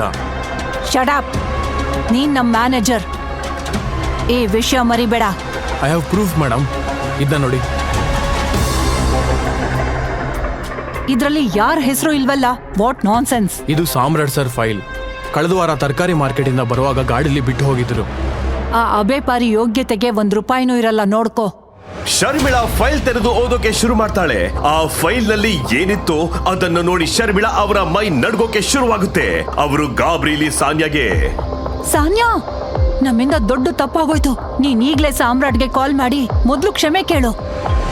ಇಲ್ಲ ಅಂದ್ರೆ ನಾವೆಲ್ಲ ಸತ್ತು ಹೋಗ್ತೀವಿ. ನಮ್ಗೆ ಸಾಮ್ರಾಟ್ ಅಸ್ಲಿ ಅತ್ತು ಗೊತ್ತೇ ಆಗ್ಲಿಲ್ಲ. ಸಾನ್ಯಾ, ಕಾಲ್ ಮಾಡು. 1 ನಿಮಿಷ. ಏನದು ಸಾಮ್ರಾಟ್ನ ಸತ್ಯ? ಇದ್ರಲ್ಲಿ ಅಂಥದ್ದು ಏನಿದೆ? ಯಾರಾದ್ರೂ ಹೇಳ್ತೀರಾ ಇದ್ರಲ್ಲಿ ಏನಿದೆ ಅಂತ? ಕಾಲ್ ಮಾಡು. ಹಾಗಾದ್ರೆ ಆ ರೆಡ್ ಫೈಲ್ ನಲ್ಲಿ ಶರ್ಮಿಳಾ ಅವರನ್ನ ಬೆಚ್ಚಿ ಬೀಳಿಸುವಂತದ್ದು ಏನಿತ್ತು? ಬಡವ ಮತ್ತು ಅನಾಥನಾಗಿದ್ದ ಸಾಮ್ರಾಟ್ಗಾಗಿ ಅಷ್ಟೊಂದು ಹಣವನ್ನ ಕೊಟ್ಟವರು ಯಾರು? ಒಬ್ಬ ಟೆರರಿಸ್ಟೇ ಭಯದಿಂದ ನಡುಗಿ ಹೋಗಿದ್ಯಾಕೆ? ಮತ್ತೆ ಹೇಡಿಯಂತೆ ಜೀವನ ನಡೆಸ್ತಿದ್ದ ಸಾಮ್ರಾಟ್ನ ಜೀವನ ಮತ್ತೆ ಅವನ ರೋಚಕ ಕಥಾನಕದಲ್ಲಿ ಮುಂದೆ ಏನಾಗುತ್ತೆ? ಇನ್ನು ಎಷ್ಟು ರಹಸ್ಯಗಳು ಹೊರಬರಲಿವೆ? ಈ ಎಲ್ಲಾ ಪ್ರಶ್ನೆಗಳಿಗೂ ಉತ್ತರ ಬೇಕಾ? ನಿಜವಾಗ್ಲೂ ನಿಮಗನ್ಸುತ್ತಾ ನಾನು ಬಲರಾಜ್ನ ಮೀಟ್ ಆಗ್ಬೇಕು ಅಂತ? ಬಾಲ್ರಾಜ್ ಅಂದ್ರೆ ಅವನಿಗೆ ಈಗಲೂ ಸಹ ಸ್ವಲ್ಪ ಭಯ ಇತ್ತು. ಅಕ್ರಮ್ಗೂ ಸಹ ಇದು ಗೊತ್ತಾಯ್ತು. ಬಲ್ರಾಜ್ ಅಂದ್ರೆ ಭಯ ಪಡ್ಬೇಡ. ನೀನು ಟೈಗರ್. ಕಾಡಲ್ಲಿ ಟೈಗರ್ ಅಂದ್ರೆ ಎಲ್ಲರಿಗೂ ಭಯ ಇರ್ಬೇಕು. ಟೈಗರ್ಗೆ ಬೇರೆಯವ್ರ ಭಯ ಇರಬಾರ್ದು. ಸರಿ, ಸಂಜೆ ಸಿಗೋಣ. ಆಮೇಲೆ ಉಳ್ದಿದ್ನೆಲ್ಲ ಮಾತಾಡೋಣ. ಬಾಯ್. ಅಕ್ರಮ್ನ ಬಾಯಿಂದ ಈ ಮಾತುಗಳನ್ನ ಕೇಳಿ ಸಾಮ್ರಾಟ್ಗೆ ಧೈರ್ಯ ಬಂತು. ಅವನಿಗೆ ಹೀಗೆ ಅನಿಸಲು ಆರಂಭವಾಯಿತು. ಹೇಗೆ ಅಂದ್ರೆ ಝೂ ಇಂದ ಕಾಡಿಗೆ ಬಂದ ಹುಲಿ ಹಾಗೆ. ಅವನು ಆಫೀಸ್ನಿಂದ ಮನೆಗೆ ಬಂದ. ಅವನು ಆರಾಮಾಗಿ ತನ್ನ ಬೆಡ್ ಮೇಲೆ ಮಲಗಿದ್ದ. ಇಷ್ಟು ಆರಾಮಾಗಿ ಅವನು ರೆಸ್ಟ್ ಮಾಡಿದ್ದೇ ನೆನಪಿರ್ಲಿಲ್ಲ. ಅವನು ಮಂಚದ ಮೇಲೆ ಕುಳಿತೆ ಬಾಗಿಲ ಕಡೆ ನೋಡ್ತಿದ್ದ. Pizza delivery sir. Sir, order ಕೇವಲ 500 ರೂಪಾಯಿದಷ್ಟೇ. ನೀವು ನನಗೆ 1000 ರೂಪಾಯಿ ಯಾಕೆ ಕೊಟ್ರಿ? ನೀವು ಡೆಲಿವರಿ ಹುಡುಗರು ತುಂಬ ಕಷ್ಟಪಡ್ತೀರಾ. ಈ 500 ರೂಪಾಯಿ ನಿಮ್ಮ tip. Thank you sir. Pizza box ಅನ್ನ ಬೆಡ್ ಮೇಲೆ ತಗೊಂಡು ಬಂದ. ಲಾಸ್ಟ್ ಟೈಮ್ ಯಾವಾಗ ಪಿಜ್ಜಾ ತಿಂದಿದ್ದೆ ಅಂತ ಅವನಿಗೆ ನೆನಪಿರ್ಲಿಲ್ಲ. ವೈಭವಿಯನ್ನ ಖುಷಿ ಪಡಿಸಲು ಅವನು ಏನೇನೋ ತ್ಯಾಗ ಮಾಡಿದ್ದ ಅಂತ ಅವನಿಗೆ ಈಗ ತಿಳಿಯಿತು. ಸಂಜೆ ಸೂರ್ಯ ಮುಳುಗುವ ಸಮಯವಾಗಿತ್ತು. ಅವನು ರೆಡಿಯಾಗಿ ಅಕ್ರಮ್ ಅವರನ್ನ ಭೇಟಿಯಾಗಲು ಹೊರಟ. ಅವನು ತನ್ನ ಹಳೆಯ ಶರ್ಟ್ ಮತ್ತು ಪ್ಯಾಂಟ್ ಅನ್ನ ಹಾಕೊಂಡ. ಇದನ್ ಬಿಟ್ರೆ ಅವನ ಬಳಿ ಯಾವ ಹೊಸ ಬಟ್ಟೆ ಇರಲಿಲ್ಲ.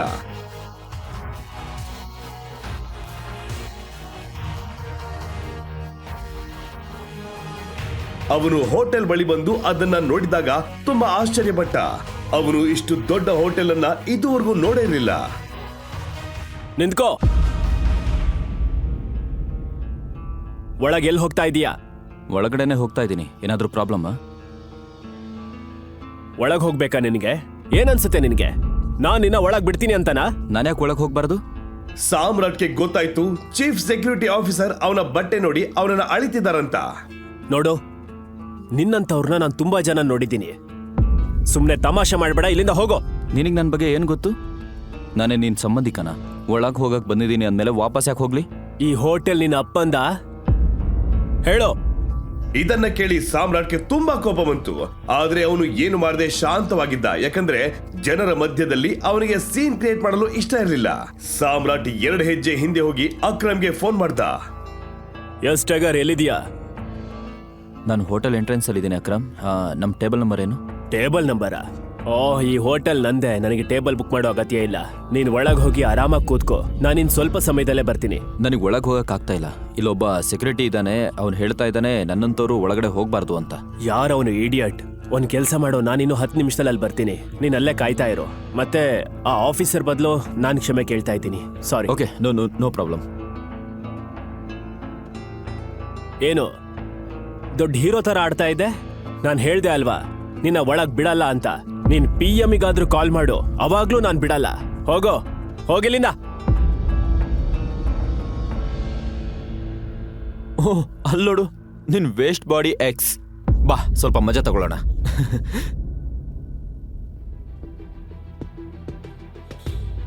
ನಾನ್ ಇವನನ್ನ ಯಾವತ್ತೂ ನನ್ನ ಬಾಯ್ ಫ್ರೆಂಡ್ ಅಂತ ಅನ್ಕೊಂಡೇ ಇರ್ಲಿಲ್ಲ. ನನ್ನ ಸ್ಟೇಟಸ್ಗೆ ಮ್ಯಾಚ್ ಆಗದವ್ರನ್ನ ನಾನು ಮಾತಾಡ್ಸೋದೇ ಇಲ್ಲ. ಇನ್ನು ಬಾಯ್ ಫ್ರೆಂಡಾ? ನೀನ್ ನನ್ನಂತವ್ರ ಜೊತೆ ಇರೋದಿಲ್ಲ. ಆದ್ರೆ ನಾನ್ ನಿನಗೆ ಒಂದ್ ಸಲಹೆ ಕೊಡ್ತೀನಿ. ಮನುಷ್ಯರು ಮರ್ಯಾದೆ ಅವ್ರ ಮಾತಿಂದ ತಿಳಿಯುತ್ತೆ. ಅದನ್ನ ಸ್ವಲ್ಪ ಸರಿಯಾಗಿಡ್ಕೊ. ಇಲ್ಲ ಅಂದ್ರೆ ಇದೇ ಬಾಯಿ ನಿನಗೆ ತುಂಬಾ ಕಷ್ಟ ಕೊಡುತ್ತೆ. ವಾವ್, ಎಂತ ಮಾತ್ ಹೇಳ್ದೆ. ಚಪ್ಪಾಳೆ ಹೊಡಿರಿ. Very nice. ಮತ್ತೆ ನೀನ್ ಯಾಕೆ ಹೀಗಿದ್ಯಾ? ಇಲ್ಲಿಗೆ ಹೇಗ್ ಬಂದೆ? ಏನ್ ಕುಡ್ದಿದ್ಯಾ? ಅಕ್ರಮ್ ನನ್ನನ್ನು ಇಲ್ಲಿ ಕರೆದಿದ್ದಾನೆ. ಹೌದಾ? ಓ ಹೌದು, ನೆನ್ಪಾಯ್ತು. ಅವತ್ತು ಅಕ್ರಮ್ ಸರ್ ಹೇಳ್ತಾ ಇದ್ರು ನೀನ್ ಅವರ ಡ್ರೈವರ್ ಮಗ ಅಂತ. ಸೊ ಇಲ್ಲಿ ನಿಮ್ಮ ಅಪ್ಪನ ಜಾಗದಲ್ಲಿ ಕೆಲ್ಸ ಕೇಳಕ್ ಬಂದಿದ್ಯಾ? ಸರಿ ಕೊಡು. ಆದ್ರೆ ಏನ್ ಹೇಳು, ನಿನ್ನಂತ ಬಡವನ್ನ ಅವರು ಡ್ರೈವರ್ ಆಗಿ ಸಹ ಇಟ್ಕೊಳ್ಳಲ್ಲ. I hope. ಅಂದ್ರೆ ನಿನ್ನ ಇಲ್ಲಿ ಕರ್ದೇ ಇಲ್ವಾ? ರೆಡಿ ಆಗಿ ಬಂದ್ಬಿಟ್ಟ. ಭಿಕ್ಷುಕ್ ಅಂತಂದು ನಾನೇ ಬಂದಿಲ್ಲ. ನನ್ನನ್ನ ಅಕ್ರಮ ಕರೆದಿರೋದು. ನನಗ್ ಗೊತ್ತಿತ್ತು ಇವನ್ ಯಾರೋ ಹುಚ್ಚ ಅಂತ.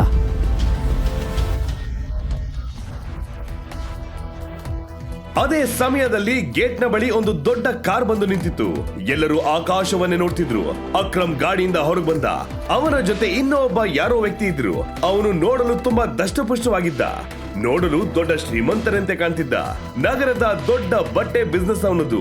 ಬರೀ ಬಿಸ್ನೆಸ್ ಅಲ್ಲ, ಮಾಫಿಯಾದಲ್ಲೂ ಇವನದೇ ಹವ. ಸಾಮ್ರಾಟ್ ಅವನ ಬಗ್ಗೆ ಹೇಗೆ ಊಹೆ ಮಾಡ್ಕೊಂಡಿದ್ದೋ ಹಾಗೆ ಇದ್ದ ಬಾಲರಾಜ್.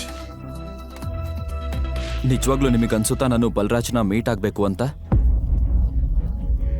ಅವನು ಬಾಲರಾಜನ್ನ ಫೋಟೋದಲ್ಲಿ ಮಾತ್ರ ನೋಡಿದ್ದ. ಫೋಟೋ ಮತ್ತು ರಿಯಲ್ ಆಗಿ ನೋಡೋಕೆ ತುಂಬಾ ವ್ಯತ್ಯಾಸ ಇತ್ತು. ಅವನ ಮನಸ್ಸಲ್ಲಿ ಒಂದೇ ಪ್ರಶ್ನೆ ಇತ್ತು, ಏಕೆ ಬಾಲರಾಜ್ ನನ್ನನ್ನ ಮೀಟ್ ಮಾಡ್ಬೇಕು ಅಂತ. ಇಲ್ಲೇನಾಗ್ತಿದೆ? ಸಾರಿ ಸರ್, ಈ ವ್ಯಕ್ತಿ ನನಗೂ ಕಸ್ಟಮರ್ಗೂ ತುಂಬಾ ತೊಂದರೆ ಕೊಡ್ತಿದ್ದ. ಇವನು ನಾನು ಒಳಗ್ ಬಿಡ್ತಾ ಇಲ್ಲ, ಇವನಿಲ್ಲಿ ದೊಡ್ಡ ಸೀನ್ ಕ್ರಿಯೇಟ್ ಮಾಡ್ತಾ ಇದ್ದಾನೆ. ಏನು, ನಿನಗೆ ಎಷ್ಟು ಧೈರ್ಯ ಈ ರೀತಿ ವರ್ತನೆ ಮಾಡೋದಕ್ಕೆ?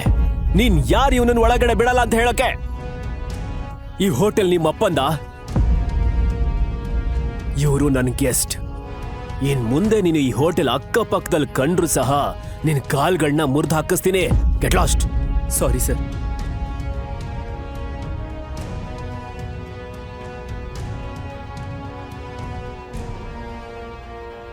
ಸಾರಿ ಟೈಗರ್, ಈ ಮೂರ್ಖನ್ ಕಾರಣ. ಇರ್ಲಿ, ಪರವಾಗಿಲ್ಲ.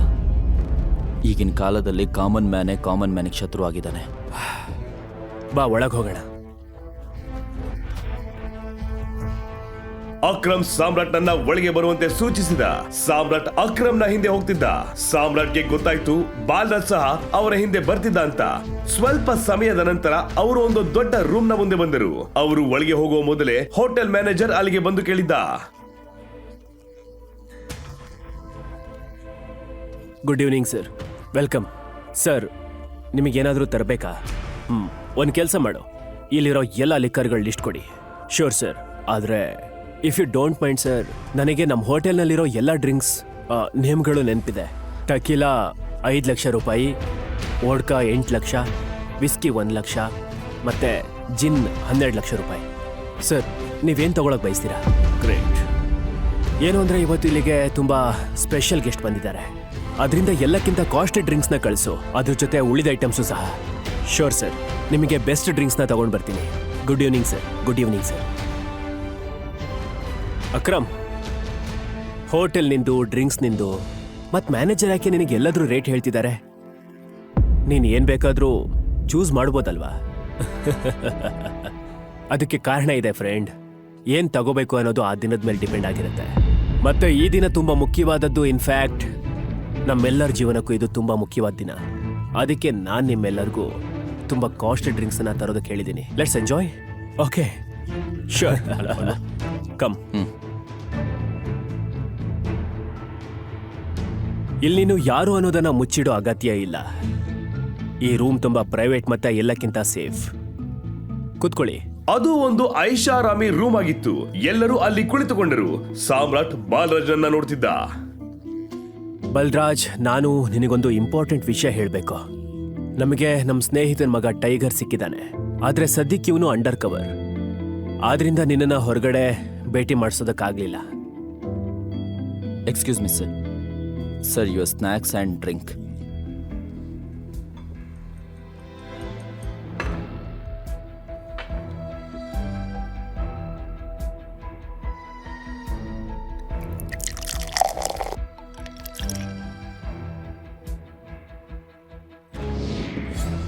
ಸರ್. Sure. Cheers. Cheers.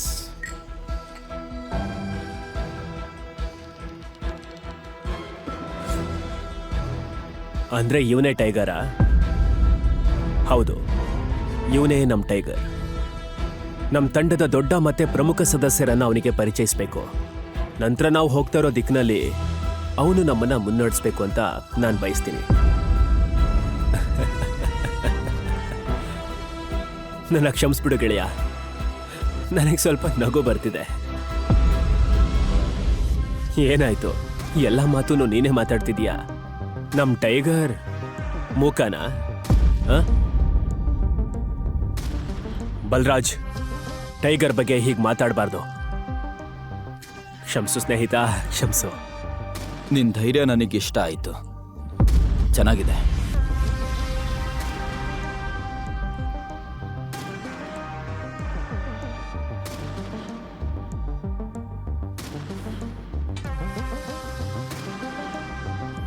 ನೀನು ಬಾಸ್ ಆಗಿರ್ಬೋದು, ಆದರೆ ನೀನು ಯಾರ ಮುಂದೆ ಕೂತಿದ್ದೀಯಾ ಅಂತ ಮರಿಬೇಡ. ನಾನು ಟೈಗರ್. ಟೈಗರ್ ಮೌನವಾಗೂ ಇರಲ್ಲ, ಮೃದುವಾಗೂ ಮಾತಾಡಲ್ಲ. ಟೈಗರ್ ನೇರವಾಗಿ ಗರ್ಜಿಸುತ್ತೆ.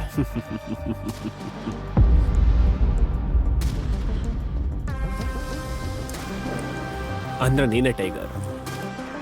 ಓಕೆ ಟೈಗರ್, ಹೇಳು, ಇಷ್ಟು ವರ್ಷ ನೀನು ಎಲ್ಲಿದ್ದೆ? ಇಷ್ಟು ವರ್ಷಗಳ ನಂತರ ಹಠಾತ್ ಬಂದು ನಮ್ಮ ತಲೆ ಮೇಲೆ ಕೂತ್ಕೋತಾ ಇದೀಯ. ನಾವು ನಿನ್ನನ್ನ ಟೈಗರ್ ಅಂತ ನಂಬಿಡ್ತೀವ? ಇದು ಜೋಕ್ ಅಲ್ವಾ? ಅಕ್ರಮ್, ನಾನು ಹೇಳಲಿಲ್ವಾ? ಮತ್ತೆ ನೀನು ಹೇಳ್ತಿರೋ ಸಿಂಹಾಸನ ಅದನ್ನ ಕಸಿದ್ಕೊಳ್ಳಕ್ಕಾಗಲ್ಲ, ಅದನ್ನ ಗಳಿಸ್ಬೇಕು. ಅರ್ಥ ಆಯ್ತಾ? ಚೆನ್ನಾಗಿ ಅರ್ಥ ಆಯಿತು. ಕಸ್ಕೊಳ್ಳೋದು ನನ್ನ ರಕ್ತದಲ್ಲೇ ಇಲ್ಲ. ನಾನು ಇಷ್ಟು ವರ್ಷ ಎಲ್ಲಿದ್ದೆ, ಏನು ಮಾಡ್ತಾ ಇದ್ದೆ, ಇದನ್ನೆಲ್ಲ ಹೇಳೋದಕ್ಕೆ ಇವಾಗ ನಮ್ಮ ಹತ್ರ ಟೈಮ್ ಇಲ್ಲ ಅನ್ಸುತ್ತೆ. ಮತ್ತು ನಾನು ಟೈಗರೋ ಅಲ್ವೋ ಅನ್ನೋದನ್ನು ಕಂಡುಹಿಡಿಯೋಕೆ ಏನು ಮಾಡಬೇಕು ಅಂತ ನೀನೇನಾದರೂ ಹೇಳು, ನಾನು ಸಾಬೀತು ಮಾಡ್ತೀನಿ. ಶಭಾಷ್, ಇದು ಅಲ್ವಾ ಮಾತು ಅಂದ್ರೆ? ಅಕ್ರಮ್ ನಗುತ್ತಾ ಟೈಗರ್ನ ಮುಖ ನೋಡ್ದ. ಅವನ ಕಣ್ಣುಗಳಲ್ಲಿ ಗರ್ವ ತುಂಬಿತ್ತು. ಅವನು ಸಾಮ್ರಾಟ್ನ ಬಗ್ಗೆ ಏನ್ ಅನ್ಕೊಂಡಿದ್ದನು ಅದಕ್ಕಿಂತ ಅವನು ಒಂದ್ ಕೈ ಮೇಲೆ ಇದ್ದ. ಆದ್ರೆ ಬಾಲರಾಜ್ ಮುಖದಲ್ಲಿ ಏನೋ ಗೊಂದಲ ಇತ್ತು. ಅವನು ಇಷ್ಟು ಬೇಗ ಸಾಮ್ರಾಟ್ನ ಟೈಗರ್ ಅಂತ ಒಪ್ಕೊಳ್ಳಲು ರೆಡಿ ಇರ್ಲಿಲ್ಲ. ಹೇಳ್ಬೇಕಂದ್ರೆ ಇಡೀ ಗುಂಪಿನಲ್ಲಿ ಬಾಲರಾಜ್ ಫೇಮಸ್ ಇದ್ದಿದ್ದು ಅವನ ಹಠಕ್ಕೆ. ಅವನಿಗೆ ಇದನ್ನ ಜೀರ್ಣಿಸಿಕೊಳ್ಳಲು ಆಗ್ತಿರ್ಲಿಲ್ಲ. ಒಬ್ಬ ಚಿಕ್ಕ ಹುಡುಗ ಅವರ ಸಾಮ್ರಾಜ್ಯವನ್ನ ಆಳ್ತಾನಂತ. ಬರೀ ಅಕ್ರಮ್ನ ಹೊಗಳಿಕೆ ಸಾಕಾಗೋದಿಲ್ಲ. ನಾನಿನ್ನು ಎಕ್ಸೆಪ್ಟ್ ಮಾಡಿಲ್ಲ ನೀನ್ ಟೈಗರ್ ಅಂತ. ನೀನ್ ಹೇಳ್ದೆ ಅಲ್ವಾ ನೀನ್ ಸಾಬೀತ್ ಮಾಡ್ತೀಯಾ ನೀನೇ ಟೈಗರ್ ಅಂತ. ಸರಿ, ಹಾಗಾದ್ರೆ ನಾನ್ ನಿನಗೆ ಒಂದು ಚಾಲೆಂಜ್ ಕೊಡ್ತೀನಿ. ನೀನ್ ಏನ್ ಮಾತಾಡ್ತಿದ್ಯಾ? Relax Akram, relax. Let's fight ಮಾಡೋಣ. ನೀನ್ ಗೆದ್ರೆ ನಾವು ನಿನ್ನನ್ನ ಟೈಗರ್ ಅಂತ ಒಪ್ಕೊಳ್ತೀವಿ. ಆದ್ರೆ ನೀನ್ ಸೋತ್ರೆ ನಮ್ಮಿಂದ ಸ್ವಲ್ಪ ಹಣ ತಗೊಂಡು ಇಲ್ಲಿಂದ ಬಹಳ ದೂರ ಎಲ್ಲಾದ್ರೂ ಸೆಟಲ್ ಆಗ್ಬಿಡು. ಬಲರಾಜ್, ನೀನ್ ಏನ್ ಮಾಡ್ತಿದ್ಯಾ? ಇದು ಸರಿಯಲ್ಲ.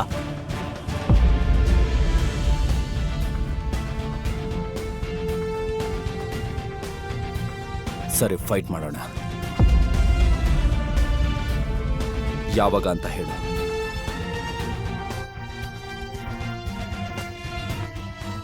ಇದನ್ನ ಕೇಳುತ್ತಿದ್ದಂತೆಯೇ ಬಾಲರಾಜ್ ಮುಖದಲ್ಲಿ ನಗು ಮೂಡ್ತು. ಅಕ್ರಮ್ ಬೆಚ್ಚಿ ಬಿದ್ದ. ಮುಂದೇನು ಆಗಲಿದೆ? ನಿಜವಾಗಿಯೂ ಫೈಟ್ ನಡೆಯಲಿದೆಯೇ? ಸಾಮ್ರಾಟ್ ಬಾಲರಾಜ್ ಸೋಲಿಸ್ತಾನ? ನೀನ್ ಗೆದ್ರೆ ನಾವು ನಿನ್ನನ್ನ ಟೈಗರ್ ಅಂತ ಒಪ್ಕೊಳ್ತೀವಿ. ಆದ್ರೆ ನೀನ್ ಸೋತ್ರೆ ನಮ್ಮಿಂದ ಸ್ವಲ್ಪ ಹಣ ತಗೊಂಡು ಇಲ್ಲಿಂದ ಬಹಳ ದೂರ ಎಲ್ಲಾದ್ರೂ ಸೆಟಲ್ ಆಗ್ಬಿಡು. ಬಲರಾಜ್, ನೀನ್ ಏನ್ ಮಾಡ್ತಿದ್ಯಾ? ಇದು ಸರಿಯಲ್ಲ.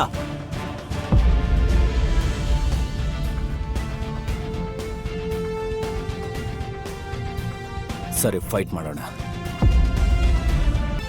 ಇಲ್ಲ ಟೈಗರ್, ಸುಮ್ನಿರು. ನೀನ್ ಯಾರು ಅಂತ ಪ್ರೂವ್ ಮಾಡೋ ಅವಶ್ಯಕತೆ ಇಲ್ಲ. That's it. ಅಕ್ರಮ್, ನಾನು ಏನೇ ಮಾತಾಡ್ತಾ ಇದ್ರು ನಾನು ಇಚ್ಛೆಯಿಂದಾನೇ ಮಾತಾಡ್ತಿದ್ನಿ. ಬಾಲರಾಜ್ ನನ್ನ ಮುಂದೆ ಏನ್ ಹೇಳ್ತಿದ್ದಾನೋ ಅದ್ ಬೇರೆ ಯಾರಾದ್ರೂ ನನ್ನ ಬೆನ್ನ ಹಿಂದೆ ಹೇಳಿದ್ರೆ ನನಗಿಷ್ಟ ಆಗಲ್ಲ. ಅಕ್ರಮ್ ಸಾಮ್ರಾಟ್ನ ಕಣ್ಣುಗಳಲ್ಲಿ ಒಂದು ಮಿಂಚನ ಕಂಡ. ಅದು ಸಂಜಯ್ನನ್ನೇ ಹೋಲ್ತಿತ್ತು. ಅವನು ಜೋರಾಗಿ ಉಸಿರು ತೆಗೆದುಕೊಂಡು ಎಲ್ಲವನ್ನೂ ದೇವರ ಮೇಲ್ಬಿಟ್ಟ.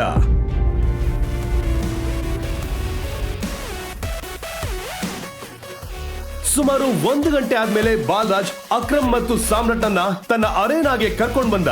ಇದೇ ಅರೇನಾದಲ್ಲಿ ಬಾಲರಾಜ್ ಬಾಕ್ಸಿಂಗ್ ಮಾಡ್ತಿದ್ದ. ಅಷ್ಟು ದೊಡ್ಡ ಅರೇನಾದಲ್ಲಿ ಆ ಮೂವರನ್ನು ಬಿಟ್ರೆ ಬೇರೆ ಯಾರು ಇರಲಿಲ್ಲ. ಇನ್ನೊಂದ್ಸಲ ಯೋಚನೆ ಮಾಡಿ ನೋಡು. ನಾನು ಈ ರಿಂಗಲ್ಲಿ ಯಾವತ್ತೂ ಸೋತಿಲ್ಲ. ಬಲರಾಜ್, ನೀನು ಈ ಆಕಾರದಲ್ಲಿ ಯಾಕೆ ಸೋತಿಲ್ಲ ಅಂದ್ರೆ ಇಲ್ಲಿವರೆಗೂ ನೀನ್ ಸಂಜಯ್ನ ಮಗ ಟೈಗರ್ ಜೊತೆ ಬಾಕ್ಸಿಂಗ್ ಮಾಡಿಲ್ಲ, ಅದಕ್ಕೆ. ಮತ್ತೆ ಅಕ್ರಮ್, ಯಾರ ಮೇಲೆ ಬೆಟ್ ಹಾಕ್ತೀಯಾ? ನನ್ ಮೇಲ ಅಥವಾ ಅವನ್ ಮೇಲ? ಮೂರ್ಖನಂತೆ ಮಾತಾಡ್ಬೇಡ. ಟೈಗರ್ ಇರುವಾಗ ಬೇರೆ ಯಾರ ಮೇಲಾರು ಬೆಟ್ಟ ಹಾಕೋಕ್ಕಾಗತ್ತಾ? ಈಗ್ಲೇ ಯೋಚನೆ ಮಾಡು, ಆಮೇಲೆ ಪಶ್ಚಾತ್ತಾಪ ಪಡ್ಬೇಡ. ಜಗತ್ ನೀನು ನೋಡಿ ನಗುತ್ತೆ, ಯಾರಿಗೂ ಮುಖ ತೋರ್ಸಕ್ಕಾಗಲ್ಲ. ಆಮೇಲೆ ಬಾಕ್ಸಿಂಗ್ ಆರಂಭಿಸೋಣ.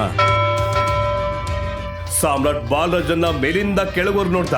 ಅವನು ನೋಡಲು ಗಟ್ಟುಮುಟ್ಟಾಗಿದ್ದ. ಅವನನ್ನ ಸೋಲಿಸಲು ಸಾಮ್ರಾಟ್ ಸಿದ್ಧನಾಗಿದ್ದ. ಇಬ್ಬರ ನಡುವೆ ಫೈಟ್ ಆರಂಭವಾಯಿತು. ಬಾಲರಾಜ್ ತನ್ನ ಮೊದಲ ಪಂಚನ್ನ ಸಾಮ್ರಾಟ್ಗೆ ಕೊಡ್ತಿದ್ದಂತೆ ಅವನು ಸ್ವಲ್ಪ ತಬ್ಬಿಬಾದ. ಒಂದು ಮಾತನ್ನ ಯಾವಾಗ್ಲೂ ನೆನ್ಪಿಟ್ಕೋ, ನೀನ್ ಕೊನೆ ಉಸಿರು ಇರೋವರೆಗೂ ಹೋರಾಡ್ಬೇಕು. ಅರ್ಥ ಆಯ್ತಾ ಟೈಗರ್? ನೀನ್ ಯಾರನ್ನ ಕರ್ಕೊಂಡ್ ಬಂದಿದೀಯಾ? ಇವನ್ ನಮ್ಮನ್ನ ಆಳ್ತಾನ? ನಾನು ಹೇಳಿದ್ದೆ ಅಲ್ವಾ, ಯಾರೋ ಒಬ್ಬ ಎಲ್ಲಿಂದಾನೋ ನಾನು ಟೈಗರ್ ಅಂತ ಹೇಳ್ಕೊಂಡ್ ಬಂದು ನಮ್ ತಲೆ ಮೇಲೆ ಕೂತ್ಕೊಂಡ್ರೆ ಆಗಲ್ಲ ಅಂತ. ಅದನ್ನ ಒಪ್ಪಲ್ಲ, ಖಂಡಿತ ಇಲ್ಲ. ಕಮಾನ್. ಬಾಲರಾಜ್ ಸಾಮ್ರಾಟ್ಗೆ ಮತ್ತೊಂದು ಪಂಚ್ ಕೊಡಲು ರೆಡಿಯಾಗಿದ್ದ. ಇನ್ನೇನು ಅವನ ಮುಖಕ್ಕೆ ಪಂಚ್ ಹೊಡೆಯೋಷ್ಟರಲ್ಲಿ ಸಾಮ್ರಾಟ್ ತನ್ನ ತಲೆಯನ್ನ ಬಗ್ಸ್ದ ಮತ್ತು ಬಾಲರಾಜ್ನ ಪಂಚ್ ವ್ಯರ್ಥವಾಯಿತು. ಅವನು ಮತ್ತೆ ಹಿಂದೆ ತಿರುಗಿ ಸಾಮ್ರಾಟ್ ಅನ್ನ ನೋಡ್ತಿದ್ದ. ಸಾಮ್ರಾಟ್ ಗಂಭೀರವಾಗಿದ್ದ. ಅವನ ತಂದೆ ಸಂಜಯ್ ಅವನು ಚಿಕ್ಕವನಾಗಿದ್ದಾಗ ಹೇಳಿಕೊಟ್ಟಿದ್ದ ಫೈಟಿಂಗ್ ಅವನಿಗೆ ನೆನಪಾಗ್ತಿತ್ತು. ಬಾಲರಾಜ್ನ ಕೋಪ ನೆತ್ತಿಗಿರ್ತು ಮತ್ತು ಜೋರಾಗಿ ಸಾಮ್ರಾಟ್ಗೆ ಹೊಡೆಯಲು ಹೊರಟ. ಅಷ್ಟರಲ್ಲಿ ಸಾಮ್ರಾಟ್ ಬಾಲರಾಜ್ನ ಕಾಲ್ಗೆ ಒಂದು ಕಿಕ್ ಕೊಟ್ಟ. ಬಾಲರಾಜ್ನ ಬ್ಯಾಲೆನ್ಸ್ ತಪ್ಪಿತು. ಏ ಬಲ್ರಾಜ್, ಸುಮ್ನೆ ಸರೆಂಡರ್ ಆಗ್ಬಿಡು. ಯಾಕೆ ನಿನ್ ರೆಕಾರ್ಡ್ ನ ಹಾಳು ಮಾಡ್ಕೊಂತೀಯ? ನಾನ್ ಹೊರಗಡೆ ಯಾರಿಗೂ ಹೇಳಲ್ಲ ಟೈಗರ್ ನಿನ್ನ ಸೋಲಿಸ್ತ ಅಂತ. ಬಾಲರಾಜ್ ಕೋಪದಿಂದ ಸಾಮ್ರಾಟ್ಗೆ ಪಂಚ್ ಮಾಡಲು ಆರಂಭಿಸಿದ. ಆದರೆ ಅವನ ಎಲ್ಲ ಪಂಚ್ ಮಿಸ್ ಆಯ್ತು.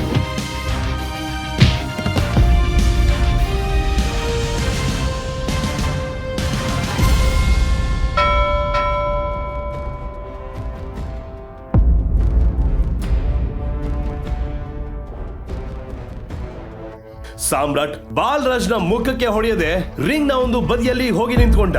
ಬಾಲರಾಜ್ ಕಷ್ಟಪಟ್ಟು ಕೂರಲು ಪ್ರಯತ್ನಿಸಿ ಮೆಲು ಧ್ವನಿಯಲ್ಲಿ ಹೀಗೆಂದು ಹೇಳ್ದ, ಅಕ್ರಮ್, ಇವತ್ ನಿನಗೆ ತುಂಬಾ ಖುಷಿ ಆಗ್ತಿದೆ ಅಂತ ನನಗೆ ಗೊತ್ತು. ಬಾಲರಾಜ್ನ ಸೊಂಟ ತುಂಬಾ ನೋತಿತ್ತು. ಅವನು ನಗುತ್ತಾ ಹೀಗೆಂದು ಹೇಳ್ದ, ಇದನ್ನೆಲ್ಲ ನೀನ್ ಎಲ್ಲಿಂದ ಕಲ್ತೆ? ಇದೆಲ್ಲ ನನ್ನ ಬ್ಲಡ್ ಅಲ್ಲೇ ಬಂದಿದೆ. ಇದು ಅಪ್ಪನ್ ಗಿಫ್ಟ್. ನನ್ ಜೊತೆ ಒಂದ್ ಪೆಗ್ ಹಾಕ್ತೀಯಾ? ಇವತ್ತು ಪಾರ್ಟಿ ನಂದೆ. ಬಲ್ರಾಜ್, ನೀನು ಹೀಗ್ ಕೇಳಬಾರ್ದು. ನೀನ್ ಹೇಗ್ ಕೇಳ್ಬೇಕು ಅಂದ್ರೆ, ಟೈಗರ್ ಅವ್ರೆ, ಇವತ್ತು ನನ್ ಜೊತೆ ನೀವು ಡ್ರಿಂಕ್ಸ್ ಮಾಡ್ತೀರಾ, ಪಾರ್ಟಿ ಮಾಡೋಣವಾ ಅಂತ. ಟೈಗರ್ ಅವ್ರೆ, ಇವತ್ ನನ್ ಜೊತೆ ನೀವು ಡ್ರಿಂಕ್ಸ್ ಮಾಡ್ತೀರಾ, ಪಾರ್ಟಿ ಮಾಡೋಣವಾ? ಓಕೆ. ರೈಟ್. ಸರಿ, ಆಯ್ತು.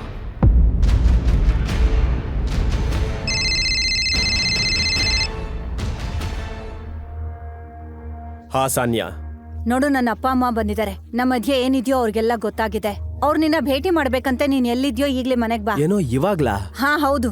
ಇಷ್ಟು ಆಶ್ಚರ್ಯ ಪಡೋ ಅಗತ್ಯ ಇಲ್ಲ. ಬೇಗ ಬಾ ಅಷ್ಟೇ. ಬೈ ದ ವೇ,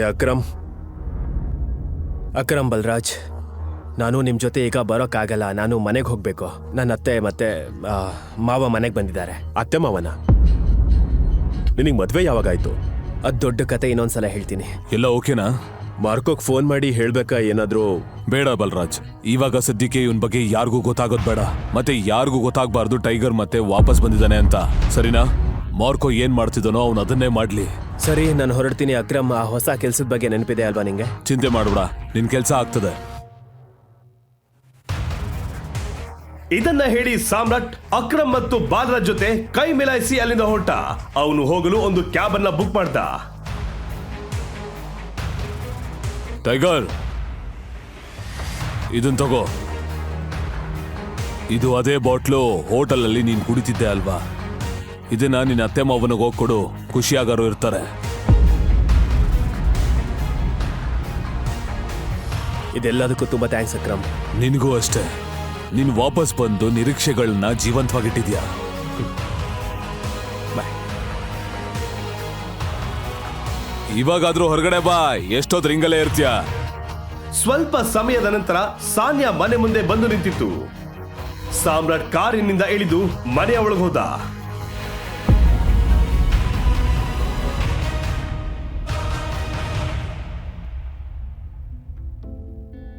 ನಮಸ್ತೆ ಅಮ್ಮ. ನಮಸ್ತೆ ಅಪ್ಪ. ಇದನ್ನ ನಿಮ್ಮಿಬ್ಬರಿಗೋಸ್ಕರ ತಂದಿದ್ದೀನಿ. ಅರೆ ವಾ,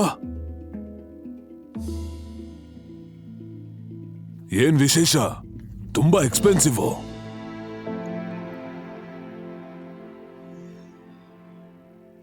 ಸೂಪರ್, ಎಷ್ಟು ಚೆನ್ನಾಗಿದೆ ನೋಡು.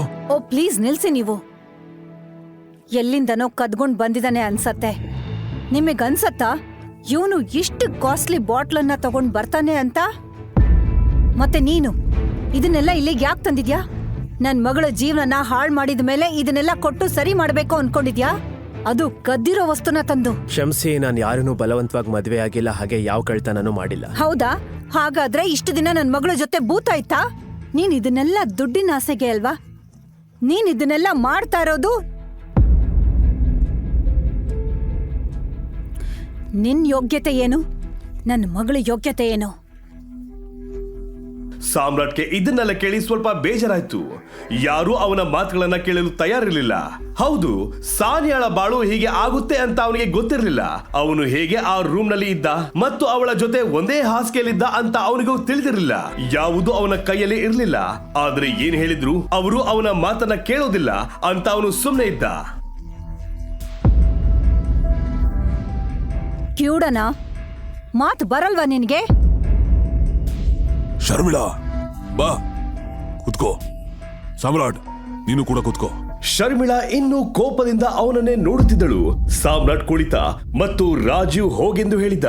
ಅಲ್ಲಿ ಏನಾಯ್ತು ಅನ್ನೋದು ನಮ್ಗೆಲ್ಲ ಚೆನ್ನಾಗ್ ಗೊತ್ತು. ಸಾನಿಯಾಗೆ ಅದ್ ಹೇಗಾಯ್ತು ಅನ್ನೋದಕ್ಕೆ ಉತ್ತರನೇ ಇಲ್ಲ. ಆದ್ರೆ ಅಲ್ಲಿ ಏನೋ ತುಂಬಾ ತಪ್ಪಾಗಿದೆ ಅನ್ನೋದು ನನ್ನ ಭಾವನೆ. ಆದ್ರೂ ಏನೇ ಆಗಿರ್ಲಿ, ಈಗ ನಿನ್ನ ಮತ್ತೆ ಸಾನಿಯಾ ಸಂಬಂಧನ ಬದಲಾಯಿಸೋದಕ್ಕಾಗಲ್ಲ. ಸಾಮ್ರಾಟ್ಗೆ ಆಗಿದ್ದರ ಬಗ್ಗೆ ಪಶ್ಚಾತ್ತಾಪ ಇರಲಿಲ್ಲ. ಅವನು ಸಾನ್ಯಾಳನ್ನ ಭೇಟಿಯಾಗದೆ ಇದ್ದಿದ್ರೆ ಅವನು ಅಕ್ರಮ್ನನ್ನ ಭೇಟಿ ಆಗ್ತಿರ್ಲಿಲ್ಲ. ಹಾಗೆ ಸಾನ್ಯಾ ಹೆಸರನ್ನ ಹೊರಗಿನ ಪ್ರಪಂಚದಲ್ಲಿ ಕೆಡ್ಸೋಕೆ ಅವನಿಗೆ ಇಷ್ಟ ಇರಲಿಲ್ಲ. ಮದುವೆ ಮುರಿಬಾರ್ದು ಅನ್ನೋದನ್ನ ಅವನು ಬಯಸ್ತಿದ್ದ. ಹಾಗಿದ್ರೆ ಸಾಮ್ರಾಟ್, ನೀನ್ ಏನ್ ಕೆಲಸ ಮಾಡ್ತೀಯಾ? ನಾನು ಡೆಲಿವರಿ ಬಾಯ್ ಆಗಿ ಕೆಲಸ ಮಾಡ್ತಿದ್ದೆ. ಇವತ್ತು ನನ್ನ ಕೆಲಸದಿಂದ ತೆಗ್ದಿದ್ದಾರೆ. ಈ ಮಾತುಗಳನ್ನ ಕೇಳಿ ಅವ್ರಿಗೆ ಬಾಂಬ್ ಸಿಡಿದಂತೆ ಆಯ್ತು. ಶರ್ಮಿಳಾ ಏನೋ ಹೇಳೋದಕ್ಕೆ ಮೊದಲೇ ರಾಜೀವ್ ಹೀಗಂದ. ಸಾಮ್ರಾಟ್, ನೀನು ಬೇಗ ಅಂದ್ರೆ ಬೇಗ ಒಂದು ಕೆಲಸ ಹುಡುಕ್ಬೇಕು.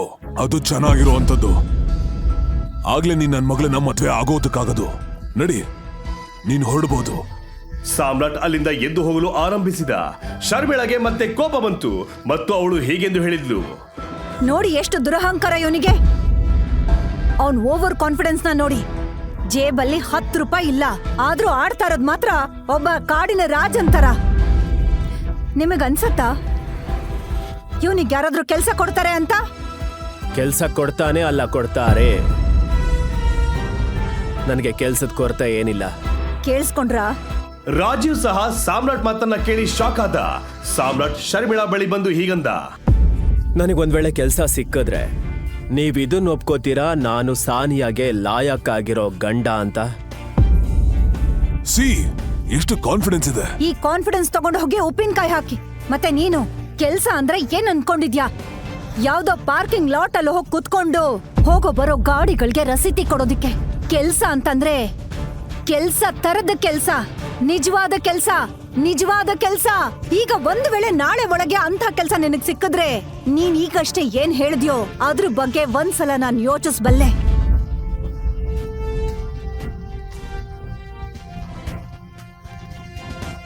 ಶರ್ಮಿಳಾ ಮಾತುಗಳನ್ನು ಕೇಳಿ ಸಾಮ್ರಾಟ್ ನಲ್ಲಿ ಒಂದು ದೊಡ್ಡ ನಗು ಮೂಡ್ತು. ಶರ್ಮಿಳಗೆ ಗೊತ್ತಿರಲಿಲ್ಲ ಸಾಮ್ರಾಟ್ ಯಾರು ಅಂತ ಮತ್ತು ಅವನ ಹಿಂದೆ ಯಾರಿದ್ದಾರಂತ. ಅವನು ತಲೆ ಅಲ್ಲಾಡಿಸಿ ಸರಿ ಅಂತ ಹೇಳಿ ಅಲ್ಲಿಂದ ಹೊರಟ. ರಾತ್ರಿ ತುಂಬಾ ತಡವಾಗಿತ್ತು. ಅವನು ಗೊತ್ತಿತ್ತು ಅವನು ಈಗ ಅವನ ಮನೆಗೆ ವಾಪಸ್ ಹೋಗಲು ಆಗಲ್ಲ. ಅವನು ಹೋಗಿ ಸಾನ್ಯಾಳ ರೂಮ್ ನಲ್ಲಿ ಮಲಗಬಹುದಂತ. ಅವನು ಸಾನ್ಯಾಳ ರೂಮ್ ಬಾಗ್ಲನ್ನ ಲಾಕ್ ಮಾಡ್ದ.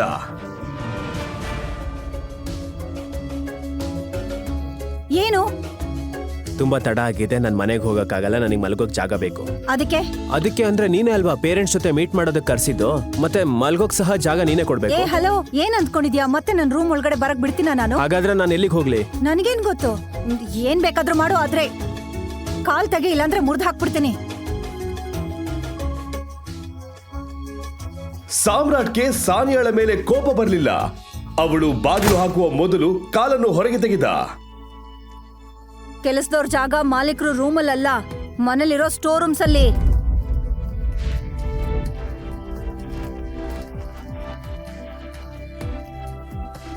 ಇದನ್ನ ಕೇಳಿ ಸಾಮ್ರಾಟ್ಗೆ ತುಂಬಾ ನೋವಾಯ್ತು. ಆದ್ರೆ ಅವನ್ ತಾನೇ ಏನ್ ಮಾಡ್ತಾನೆ, ಅವನು ನಿರಾಸೆಯಿಂದ ತಲೆ ಆಡಿಸ್ತಾ ಅಲ್ಲಿಂದ ಹೊರಟ. ಮುಂದೆ ಏನಾಗಲಿದೆ, ಈ ಮನೆಯಲ್ಲಿ ಅವನಿಗೆ ಗೌರವ ಸಿಗುತ್ತದ? ಸಾನಿಯಾ ಮತ್ತು ಅವಳ ಕುಟುಂಬಕ್ಕೆ ಸಾಮ್ರಾಟ್ ಯಾರು ಅನ್ನುವ ನಾನು ಒಪ್ಕೋತೀನಿ ಆ ದಿನ ನಾನು ಕುಡ್ದಿದ್ದ ಅಮಲ್ನಲ್ಲಿದ್ದೆ ಅಂತ. ಆದ್ರೆ ಇವಳು ಯಾಕೆ ಅವಳ ರೂಮ್ ಡೋರನ್ನ ಲಾಕ್ ಮಾಡ್ದೇನೆ ಮಲಗಿದ್ಲು? ಸಾಮ್ರಾಟ್ ಇನ್ನೂ ಸಹ ಸಾನ್ಯಾಳ ರೂಮ್ನ ಬಳಿ ನಿಂತಿದ್ದ.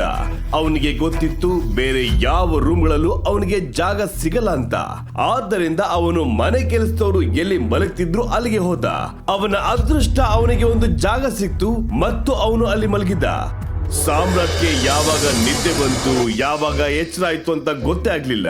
ಅವನು ಬೇಗ ರೆಡಿಯಾಗಿ ಎಲ್ಗೋ ಹೋದ. ಅವನ ಕಣ್ಣು ಅದ್ವೈತ್ ಮೇಲ್ ಬಿತ್ತು. ಅದ್ವೈತ್ ಸಹ ಅವನನ್ನ ನೋಡಿದ. ಏಯ್, ಎಲ್ಲಿಗೆ ಹೋಗ್ತಿದ್ಯಾ? ಯಾರ್ ನೀನು? ಸಾಮ್ರಾಟ್ ಕಣ್ಣು ಅದ್ವೈತ್ ಮೇಲೆ ಬಿತ್ತು. ಅದ್ವೈತ್ ಸಹ ಅವನನ್ನು ನೋಡಿದ. ಓಹೋ, ನೋಡಿ ಯಾರು ಬಂದಿದ್ದಾರೆ ಅಂತ. ನಿನಗೆ ಎಷ್ಟು ಧೈರ್ಯ ಇಲ್ಲಿಗೆ ಬರೋಕೆ? ಸೆಕ್ಯೂರಿಟಿ ಸರ್, ಇವನ್ ಒಳಗಡೆ ಬಿಡಬೇಡಿ. ಸುಮ್ನೆ ಅಕ್ರಮ್ ಸರ್ಗೆ ತೊಂದರೆ ಕೊಡಕ್ ಬಂದಿದ್ದಾನೆ. ನಾನ್ ನಿನಗೆ ಒಂದು ಅಡ್ವೈಸ್ ಕೊಡ್ಲಾ?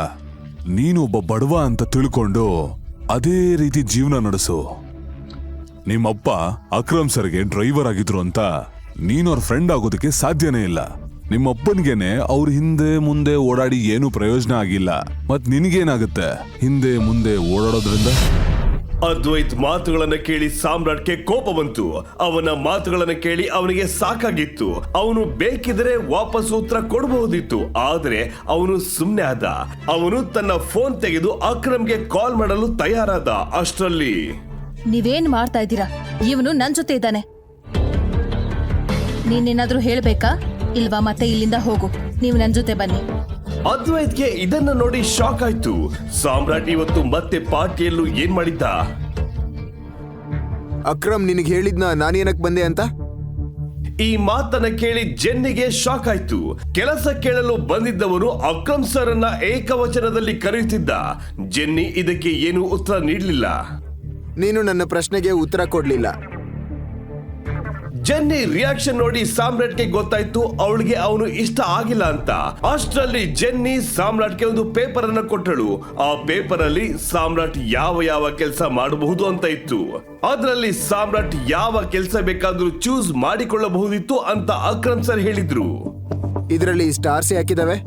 ಆ ಪೊಸಿಷನ್ಗಳಲ್ಲಿ ಈಗಾಗಲೇ ಕೆಲಸ ಮಾಡ್ತಾ ಇದ್ದಾರೆ, ಅವು ಖಾಲಿ ಇಲ್ಲ. ನಿನಗೆ ಕಾಫಿ ಬೇಕಾ ಅಥವಾ ಟೀನಾ? ಮ್ಯಾನೇಜರ್. ನನಗೆ ಮ್ಯಾನೇಜರ್ ಪೋಸ್ಟ್ ಬೇಕು. ಆದರೆ ಮ್ಯಾನೇಜರ್ ಪೋಸ್ಟ್ಗೂ ಸ್ಟಾರ್ ಇದೆ. ಗೊತ್ತಿದೆ. ಹಾಗಿದ್ರೆ ಈಗಾಗ್ಲೇ ಯಾರೋ ಕೆಲಸ ಮಾಡ್ತಾ ಇದ್ರೆ ನೀನ್ ಹೇಗ್ ಮ್ಯಾನೇಜರ್ ಆಗ್ತೀಯಾ?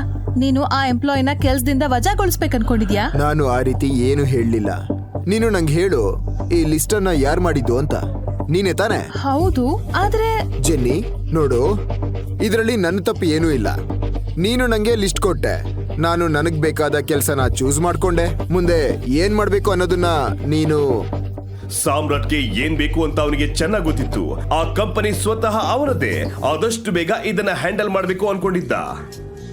ಸರಿ ಮಿಸ್ಟರ್ ಸಾಮ್ರಾಟ್, ನಿಮ್ಮಿಂದ ನನಗೆ ಒಂದಷ್ಟು ಇನ್ಫಾರ್ಮೇಶನ್ ಬೇಕು. ನಾಳೆಯಿಂದ ನಿಮ್ಮ ಆಫೀಸ್ ಶುರುವಾಗುತ್ತೆ. ಪರ್ಫೆಕ್ಟ್, ಧನ್ಯವಾದಗಳು.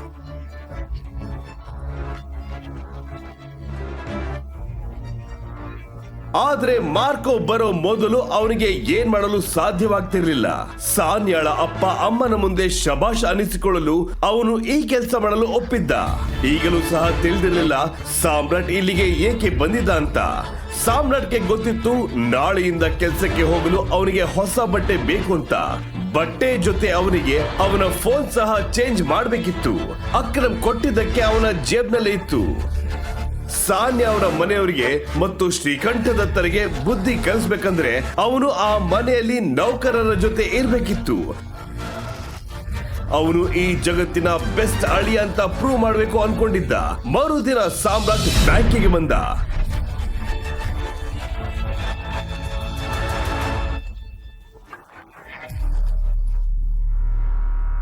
ಈ ಚೆಕ್ಕಿಂದ ಹಣ ವಿತ್ಡ್ರಾ ಮಾಡಬೇಕು. ಅಷ್ಟರಲ್ಲಿ ಪ್ರಣವ್ನ ಕಣ್ಣು ಸಾಮ್ರಾಟ್ ಮೇಲೆ ಬಿತ್ತು. ಪ್ರಣವ್ ಸಹ ಸಾಮ್ರಾಟ್ನನ್ನ ಯಾವಾಗ್ಲೂ ಆಡಿಕೊಳ್ತಿದ್ದ.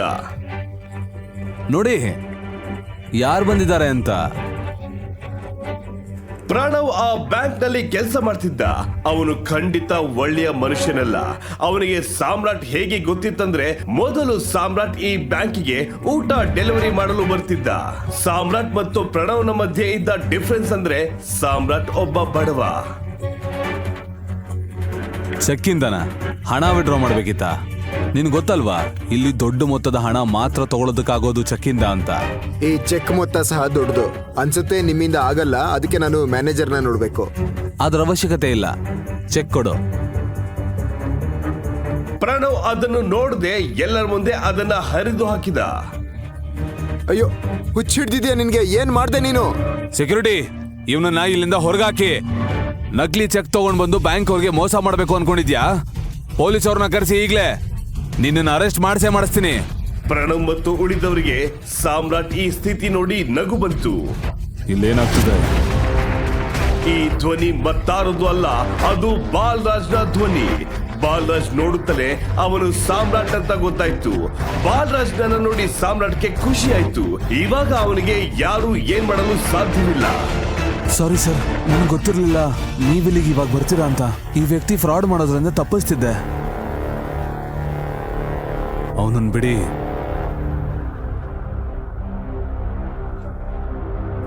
ಸಾಮ್ರಾಟ್ ಸುಮ್ಮನೆ ಬಾಲರಾಜ್ನ ಹಿಂದೆ ಹೋದ. ಯಾರಿಗೂ ತಿಳಿಯಲಿಲ್ಲ ಯಾಕೆ ಬಾಲರಾಜ್ ಅವನನ್ನ ತನ್ನ ಜೊತೆ ಕರ್ಕೊಂಡು ಹೋಗ್ತಿದ್ದಾನಂತ. ಪ್ರಣವ್ ಸಹ ಅವರ ಹಿಂದೆ ಹೋದ. ಆಗ ನಾನ್ ನಿನಗೆ ಹೇಳ್ದೆ ನನ್ನ ಜೊತೆ ಬಾ ಅಂತ. ಇಲ್ಲ ಸರ್. ಬಾಲರಾಜ್ ಅವನನ್ನ ಗುರಾಯಿಸ್ತಾ ನೋಡಿದ. ಪ್ರಣವ್ಗೆ ಭಯ ಆಯ್ತು, ಸಾಮ್ರಾಟ್ಗೂ ಸಹ ಗಾಬರಿ ಆಯ್ತು. ಬಾಲರಾಜ್ನ ಈ ವರ್ತನೆ ನೋಡಿ ತಾನು ಯಾರು ಎಂಬ ಅನುಮಾನ ಬರುತ್ತದೆ ಅಂತ. ಅಕಸ್ಮಾತ್ ಇವನಿಂದ ಏನಾದರೂ ತಪ್ಪಾಗಿದ್ರೆ ಅದು ಮ್ಯಾನೇಜರ್ಗೆ ಗೊತ್ತಾಗ್ಬೇಕು. ನಿನ್ ಲೆವೆಲಲ್ಲಿ ಆಕ್ಷನ್ ತಗೊಂತೀಯ ಅಂದ್ರೆ ಅದು ಮ್ಯಾನೇಜರ್ಗೆ ಬೇಜಾರಾಗೋ ಸಾಧ್ಯತೆಗಳಿರುತ್ತೆ. ಓಕೆ ಸರ್, ಬಾ. ಬಾಲರಾಜ್ ಕಣ್ಸನ್ನೆ ಮಾಡಿ ಸಾಮ್ರಾಟ್ನನ್ನ ಒಳಗೆ ಕರ್ಕೊಂಡು ಹೋದ. ಮ್ಯಾನೇಜರ್ ಕಂಪ್ಯೂಟರ್ ನಲ್ಲಿ ಏನೋ ಕೆಲಸ ಮಾಡ್ತಿದ್ರು. ನಾನು ಬಂದಿರುವುದು ತಿಳಿಯಲಿ ಅಂತ ಬಾಲರಾಜ್ ಡೋರ್ ಅನ್ನ ಜೋರಾಗಿ ಹಾಕ್ತ. ಶಬ್ದ ಕೇಳಿಸಿಕೊಂಡ ಮ್ಯಾನೇಜರ್ ಬಾಗಿಲತ್ತ ನೋಡಿದ್ರು.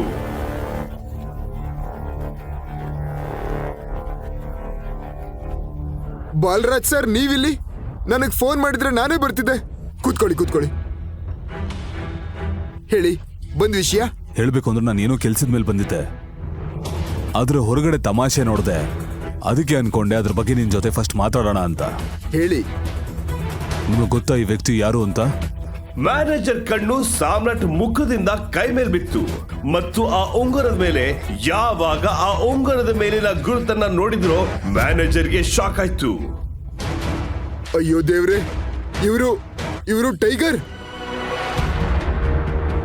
ಇವನ್ಯಾರು? ಇವನು ಆ ತಂಡದ ಕೊನೆ ಸದಸ್ಯ. ಯಾವ ಟೀಮ್ಗೆ ನೀನು ಕ್ಯಾಪ್ಟನ್ ಆಗಿದ್ಯಲ್ಲ ಟೈಗರ್. ಕ್ಷಮಿಸಿ, ದಯವಿಟ್ಟು ಕ್ಷಮಿಸಿ. ಟೈಗರ್, ನೀವು ಇಷ್ಟು ದಿನದಿಂದ ಇಲ್ಲಿದ್ದೀರಾ. ನಾನು ನಿಮ್ಗಾಗಿ ಏನ್ ಮಾಡ್ಬೇಕು? ಅದ್ರ ಅವಶ್ಯಕತೆ ಇಲ್ಲ. ಒಂದ್ ವಿಷಯ ನೆನ್ಪಿಟ್ಕೋ, ನಿನ್ನ ಬಿಟ್ಟು ಅವ್ರನ್ನ ಬಿಟ್ಟು ನಾನು ಟೈಗರ್ ಅಂತ ಯಾರಿಗೂ ಗೊತ್ತಾಗ್ಬಾರ್ದು, ಆಯ್ತು?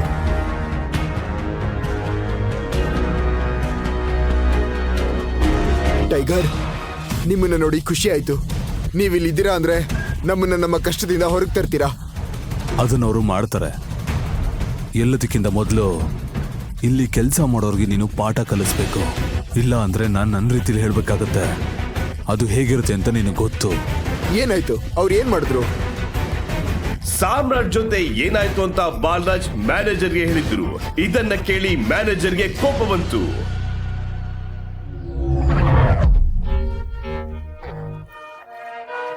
ದೊಡ್ಡ ದಾಡಿ, ಕಪ್ಪು ಕನ್ನಡಕ, ದಪ್ಪ ಚೈನ್ ಹಾಕಿದ್ದ ವ್ಯಕ್ತಿ ಸಿಗರೇಟ್ ಸೇತಿದ್ದ. ಈಗಷ್ಟೇ ಸುದ್ದಿ ಬಂದಿದೆ, ಟೈಗರ್ ಹಿಂತಿರುಗಿದ್ದಾನೆ. ನೀವ್ ಹೇಳಿದ್ರೆ. ಈಗ ಬೇಡ, ಈಗ ಜಸ್ಟ್ ಬಂದಿದ್ದಾನೆ, ಸ್ವಲ್ಪ ಮೆರಿಲಿ, ಆಮೇಲೆ ಮತ್ತೆ ಏನು ಮಾಡ್ಬೇಡ.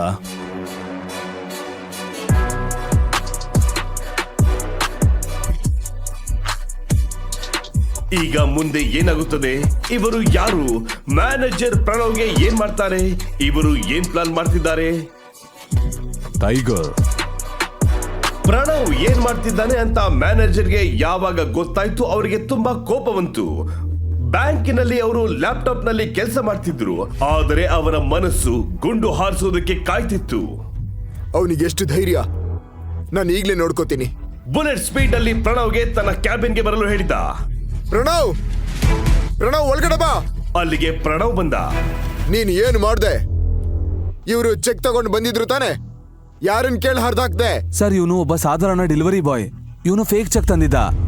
ಇವನಿಗೆ ಅನ್ಸತ್ತೆ ನಾವು ಲಾಟ್ರಿ ಸಿಸ್ಟಮ್ ಇಟ್ಟಿದೀವಿ ಅಂತ. ಮತ್ತೆ ನಾನು ಇವನ್ ಚೆಕ್ ಡೀಟೇಲ್ಸ್ ನ ಕಂಪ್ಯೂಟರ್ ಅಲ್ಲಿ ಚೆಕ್ ಮಾಡಿದೆ, ಯಾವ ಡೇಟಾ ಮ್ಯಾಚೇ ಆಗ್ಲಿಲ್ಲ. ನೀನು ನಿಜ ಹೇಳ್ತಿದ್ಯಾ? ಹೌದು ಸರ್. ಈ ಡೆಲಿವರಿ ಬಾಯ್ ಯಾರ್ ಚೆಕ್ ತಂದಿದ್ದ ಅಂತ ನಿನಗೆ ಗೊತ್ತಾ? ಅಕ್ರಮ್ ಸರ್ದು.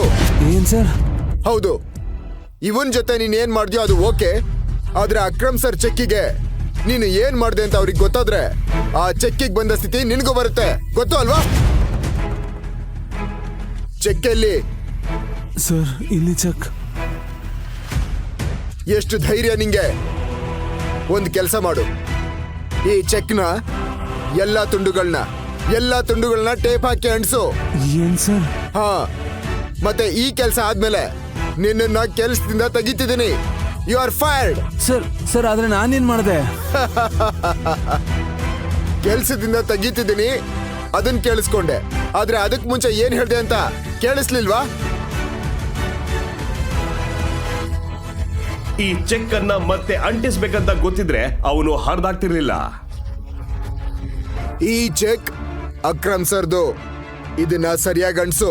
ಏನಾದ್ರೂ ಸ್ವಲ್ಪ ತಪ್ಪಾದ್ರೆ ನಾನು ಏನ್ ಮಾಡ್ತೀನಿ ಗೊತ್ತಲ್ವಾ? ನಿನ್ಗೆಲ್ಲೂ ಕೆಲಸ ಸಿಗ್ಬಾರ್ದು, ಆ ರೀತಿ ಮಾಡ್ತೀನಿ. ಹೇಳ್ತಿರೋದು ಅರ್ಥ ಆಗ್ತಾ ಇದೆಯಾ? Do it now.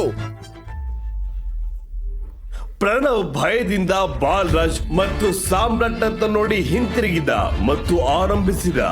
ಸಾಮ್ರಾಟ್ ತನ್ನ ಮನಸ್ಸಲ್ಲಿ ಅಂದುಕೊಳ್ತಿದ್ದ, ಈ ಪ್ರಣವ್ ಎಷ್ಟು ನನ್ನಂಥವ್ರ ಜೊತೆ ಹೇಗೆ ನಡೆದುಕೊಂಡಿರಬಹುದು ಅಂತ. ಈ ಕಡೆ ಪ್ರಣವ್ ಅಂದ್ಕೊಳ್ತಿದ್ದ, ತನ್ನ ಮ್ಯಾನೇಜರ್ ಹಾಗೂ ಬಾಲರಾಜ್ ಸರ್ ಒಬ್ಬ ಸಾಧಾರಣ ಡೆಲಿವರಿ ಹುಡುಗನಿಗೆ ಏನಕ್ಕೆ ಸಹಾಯ ಮಾಡ್ತಿದ್ದಾರಂತ. ಕೊನೆಗೂ ಚೆಕ್ ರೆಡಿ ಆಯ್ತು. ದಯವಿಟ್ಟು ಕ್ಷಮಿಸಿ ಟೈಗರ್, ಇಷ್ಟು ದಿನ ನೀವು ಎಲ್ಲಿದ್ರಿ? ಮೊದಲು ನೀನ್ ನನ್ಗೆ ಹೇಳು, ನನ್ನ ಅಪ್ಪ ನಿನ್ಗೆ ಹೇಗ್ ಗೊತ್ತು ಅಂತ. ನಾನು ಅವ್ರ ತಂಡದ ಸದಸ್ಯ. ಕೇಳು, ಟೈಗರ್ ಏನೋ ವಾಪಸ್ ಬಂದಾಯ್ತು, ಆದ್ರೆ ಮಾರ್ಕೋ ಬರೋವರೆಗೂ ಯಾರಿಗೂ ಏನೂ ಗೊತ್ತಾಗಬಾರ್ದು, ಇಲ್ಲ ಅಂದ್ರೆ ಕಷ್ಟ ಆಗತ್ತೆ. ಬಾಲರಾಜ್ ಸರ್ ಹೇಳ್ತಿರೋದು ಸರಿ. ನಮ್ ಹುಲಿಗಳ ಗುಂಪಲ್ಲಿ ಒಂದು ನರಿ ಸೇರ್ಕೊಂಡಿದೆ.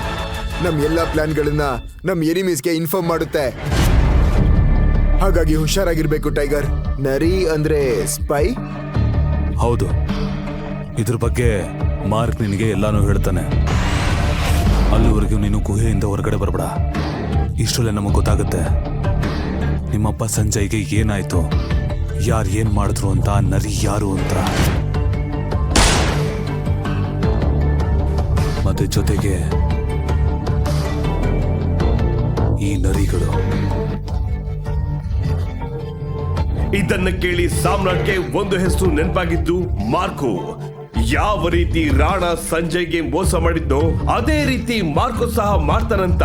ಮಾರ್ಕೋ ಮತ್ತು ಅವನ ಫಾಲೋವರ್ಸ್ ಮೇಲೆ ಸಾಮ್ರಾಟ್ಗೆ ಕೋಪ ಇತ್ತು. ಈ ಗುಂಪಲ್ಲಿ ಮತ್ತೆ ಯಾರ್ಯಾರಿದ್ದಾರೆ? ನಾನ್ ಭೇಟಿ ಮಾಡ್ಬೇಕು. ನನ್ನ ಮತ್ತೆ ಅಕ್ರಮ್ನ ಭೇಟಿ ಮಾಡಿದ್ಯಾ? ಈಗ ಇವನ್ ಭೇಟಿ ಮಾಡಿದ್ಯಾ? ಇಕ್ಬಾಲ್, ಪಾರ್ಕರ್, ಅಲನ್ಯ, 3 ಜನ ಬಾಕಿ. ಅಲನ್ಯ ಅಂದ್ರೆ ನಮ್ ಗುಂಪಲ್ಲಿ ಹುಡುಗಿನೂ ಇದ್ದಾಳ? ಹೌದು. ಅವಳು ಮುಂಚೆ ಅವಳಮ್ಮ ಆ ಸ್ಥಾನದಲ್ಲಿದ್ಲು. 1 ವರ್ಷದ ಮುಂಚೆ ಅವಳು ತೀರ್ಕೊಂಡ್ಲು. ಈಗ ಅಲನ್ಯ ಪೊಸಿಷನ್ ಅಲ್ಲಿದ್ದಾಳೆ. ಅವಳು ಸಾಧಾರಣ ಹುಡುಗಿ ಅಲ್ಲ, ಅವಳು ಬೆಂಕಿ ಇದ್ದಂತೆ. ನಾನ್ ನನ್ನ ಜೀವನದಲ್ಲೇ ಅಲನ್ಯ ಅಂತ ಹುಡುಗಿನ ಎಲ್ಲೂ ನೋಡಿಲ್ಲ.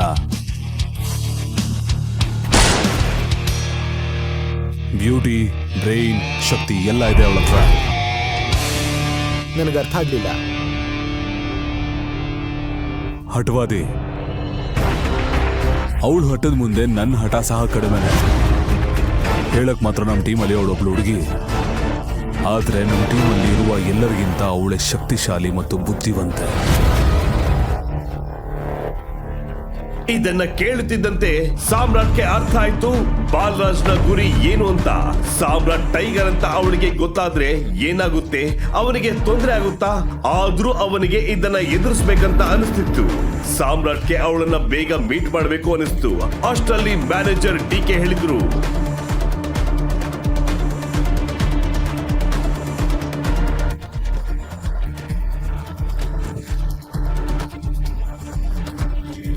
ಆದಷ್ಟು ಬೇಗ ಅವಳನ್ನ ಮೀಟ್ ಮಾಡ್ಬೋದು, ಆದ್ರೆ ಅವಳು ಮೀಟ್ ಮಾಡಕ್ ಬಯಸ್ತಾಳ ಗೊತ್ತಿಲ್ಲ. ನನಗೂ ಗೊತ್ತಿಲ್ಲ ಅಂದ್ರೆ ಟೈಗರ್ಗಾಗಿ ನಾವು ಅವಳನ್ನ ಒಪ್ಪಿಸ್ಬೇಕು. ನಾನ್ ಏನ್ ಅನ್ಕೊಂಡಿದ್ದೀನೋ ಆ ತರ ಹುಡುಗ ಅಲ್ಲ ಇವನು. ಬಾಲರಾಜ್ನ ಮಾತು ಕೇಳಿ ಡಿಕೆಯ ಕಿವಿಗಳು ಚುರುಕಾದವು. ಬಾಲರಾಜ್ ಸರ್, ರಿಂಗಲ್ಲಿ ಸಾಮ್ರಾಟ್ ನಿಮ್ಗೆ ಟಕ್ಕರ್ ಕೊಟ್ಟಿದ್ದಾನಾ? ಇದನ್ನ ಕೇಳಿ ಬಾಲರಾಜ್ ನಕ್ಕ ಮತ್ತು ಮ್ಯಾನೇಜರ್ ಸಹ ನಗಲು ಆರಂಭಿಸಿದ. ಮತ್ತೆ ಟೈಗರ್, ನಿಮ್ಗೆ ಎಷ್ಟು ಹಣ ಬೇಕು? ನಾನ್ ನಿಮ್ಗೆ ಆ ಹಣ ಕೊಡ್ತೀನಿ. ಆಮೇಲೆ ಅಕ್ರಮ್ ಸರ್ ಆಫೀಸಿಂದ ಹೊಸ ಚೆಕ್ ತೆಗೆದುಕೊಳ್ತೀನಿ. ಈಗ ನನಗೆ 1 ಕೋಟಿ ಬೇಕು. ಉಳಿದ 49 ಕೋಟಿನ ನನ್ನ ಹೊಸ ಅಕೌಂಟಿಗೆ ಹಾಕ್ಸಿ. ಸರಿ, ಮಾಡಿಸ್ತೀನಿ. ಇದನ್ನ ಕೇಳಿ ಡಿಕೆ ಅವಳಿಗೆ ಹಣ ತರಲು ಹೋದ. ಬಾಲರಾಜ್, ಈ ಅಲನ್ಯ ಆ ಹುಡುಗಿ ಬಗ್ಗೆ ನಿನ್ಗೆ ಏನ್ ಗೊತ್ತು?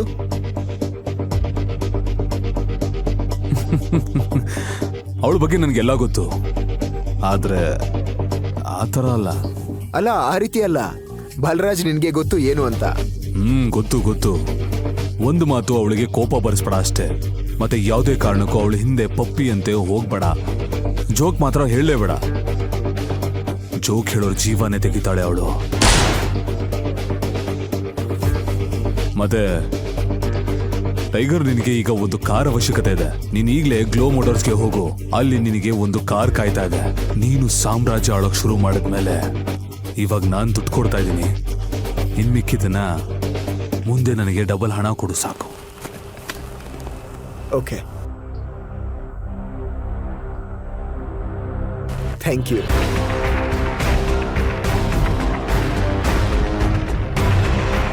ಅವನು ಬ್ಯಾಂಕಿನಿಂದ ಹಣ ತೆಗೆದುಕೊಂಡು ಹೋದ. ಹೋಗುವ ಬರದಲ್ಲಿ ಯಾವ ಕಾರ್ ಬುಕ್ ಆಗಿದೆ ಅಂತ ಕೇಳಲಿಲ್ಲ.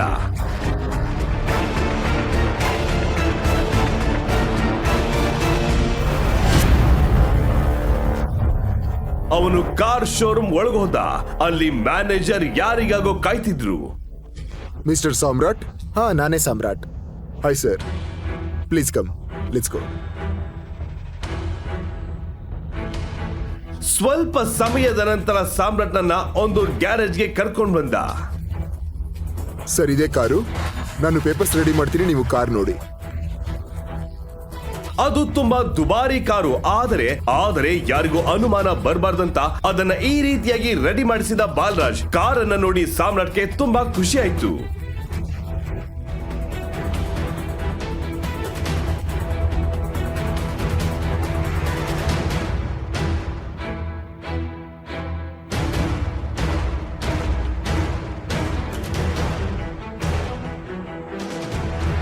ಹಲೋ, ಇಲ್ಲೇನಾಗ್ತಾ ಇದೆ ಸಾಮ್ರಾಟ್? ನೀನ್ ಕಾರ್ ತಗೋತಾ ಇದ್ಯಾ? ನೀನ್ ಯಾರು? ನಿನಗೇನ್ ಬೇಕು? ಓ, ಐ ಆಮ್ ಚೈತ್ರಾಲಿ, ನಿನ್ ಹೆಂಡತಿಯ ಸ್ನೇಹಿತೆ. ಸಾಮ್ರಾಟ್ ಅಕ್ರಮ್ನ ಪಾರ್ಟಿಯಲ್ಲಿ ಚೈತಾಲಿಯನ್ನ ನೋಡಿದ್ದ. ಸಾಮ್ರಾಟ್ ಚೈತಾಲಿಯನ್ನ ನೋಡಿದ್ದ ಅಷ್ಟೇ, ಆದರೆ ಅವಳು ಅವನನ್ನ ಮಾತನಾಡಿಸಲು ಪ್ರಯತ್ನ ಪಡ್ತಿದ್ಲು. ಚೈತಾಲಿಗೆ ಸಾಮ್ರಾಟ್ ಮೇಲೆ ಮೊದಲಿಂದಲೂ ಅನುಮಾನವಿತ್ತು. ಈ ಪ್ರಶ್ನೆನ ನಾನ್ ನಿನಗ್ ಕೇಳ್ಬೇಕು. ನೀನ್ ಹೇಗ್ ಕಾರನ್ನ ಪರ್ಚೇಸ್ ಮಾಡಬಲ್ಲೆ? ಸಾನ್ಯಾ ನನ್ ಹತ್ರ ಹೇಳಿದ್ಲು ನಿನ್ ಹತ್ರ ಹಣ ಇಲ್ಲ ಅಂತ. ಹೌದು, ನನಗಲ್ಲ, ನನ್ನ ಬಾಸ್ಗಾಗಿ ತಗೊಳ್ತಿದ್ದೆ. ಚೈತಾಲಿ ಅವನನ್ನ ಒಂದು ಕ್ಷಣ ನೋಡಿ ಹೇಳಿದ್ಲು. ಹೌದಾ? ನೀನ್ ಸುಳ್ಳು ಹೇಳ್ತಾ ಇಲ್ಲ ಅಲ್ವಾ? ನಾನ್ ಯಾಕೆ ಸುಳ್ಳು ಹೇಳಿ? ಗೊತ್ತಿಲ್ಲ, ಒಂದ್ ಕೆಲ್ಸ ಮಾಡ್ತೀನಿ, ಸಾನ್ಯಾಗೆ ಹೇಳ್ತೀನಿ. ನಿನ್ನ ಅವಳು ಕಾರ್ನಲ್ಲಿ ನೋಡಿದ್ರೆ ಅವಳಿಗೆ ಖುಷಿ ಆಗತ್ತೆ. ಇಲ್ಲ, ಅವಳು ಇಲ್ಲಿಗೆ ಬರೋದೇನಕ್ಕೆ? ಅವಳಿಗೆ ಯಾಕೆ ಸುಮ್ಮನೆ ತೊಂದ್ರೆ? ನೀನ್ ಹೇಳು, ನಿಂಗೇನಾದ್ರೂ ಸಹಾಯ ಬೇಕಾ? ನೀನ್ ನನಗೆ ಒಂದು ಟ್ರೀಟ್ ಕೊಡ್ಸ್ಬೋದು. ಯಾಕೆ ನೀನ್ ನನಗೆ ಟ್ರೀಟ್ ಕೊಡ್ಸಲ್ವಾ? ನೋಡು, ನಾನು ನಿನ್ನ ವೈಫ್ನ ಫ್ರೆಂಡ್, ನನಗಿಲ್ಲ ಅಂತ ಹೇಳ್ಬೇಡ. ಸಾಮ್ರಾಟ್ ಏನು ಹೇಳೋದಕ್ಕೂ ಮೊದಲೇ ಚೈತ್ರಾಲಿ ಕಾರ್ನ ಪ್ಯಾಸೆಂಜರ್ ಸೀಟ್ ನಲ್ಲಿ ಹೋಗಿ ಕುಳಿತುಕೊಂಡಳು. ಅಷ್ಟರಲ್ಲಿ ಮ್ಯಾನೇಜರ್ ಪೇಪರ್ಸ್ ಅನ್ನ ತೆಗೆದುಕೊಂಡು ಬಂದರು ಮತ್ತು ಸಾಮ್ರಾಟ್ ಅದರಲ್ಲಿ ಸಹಿ ಹಾಕಿದ.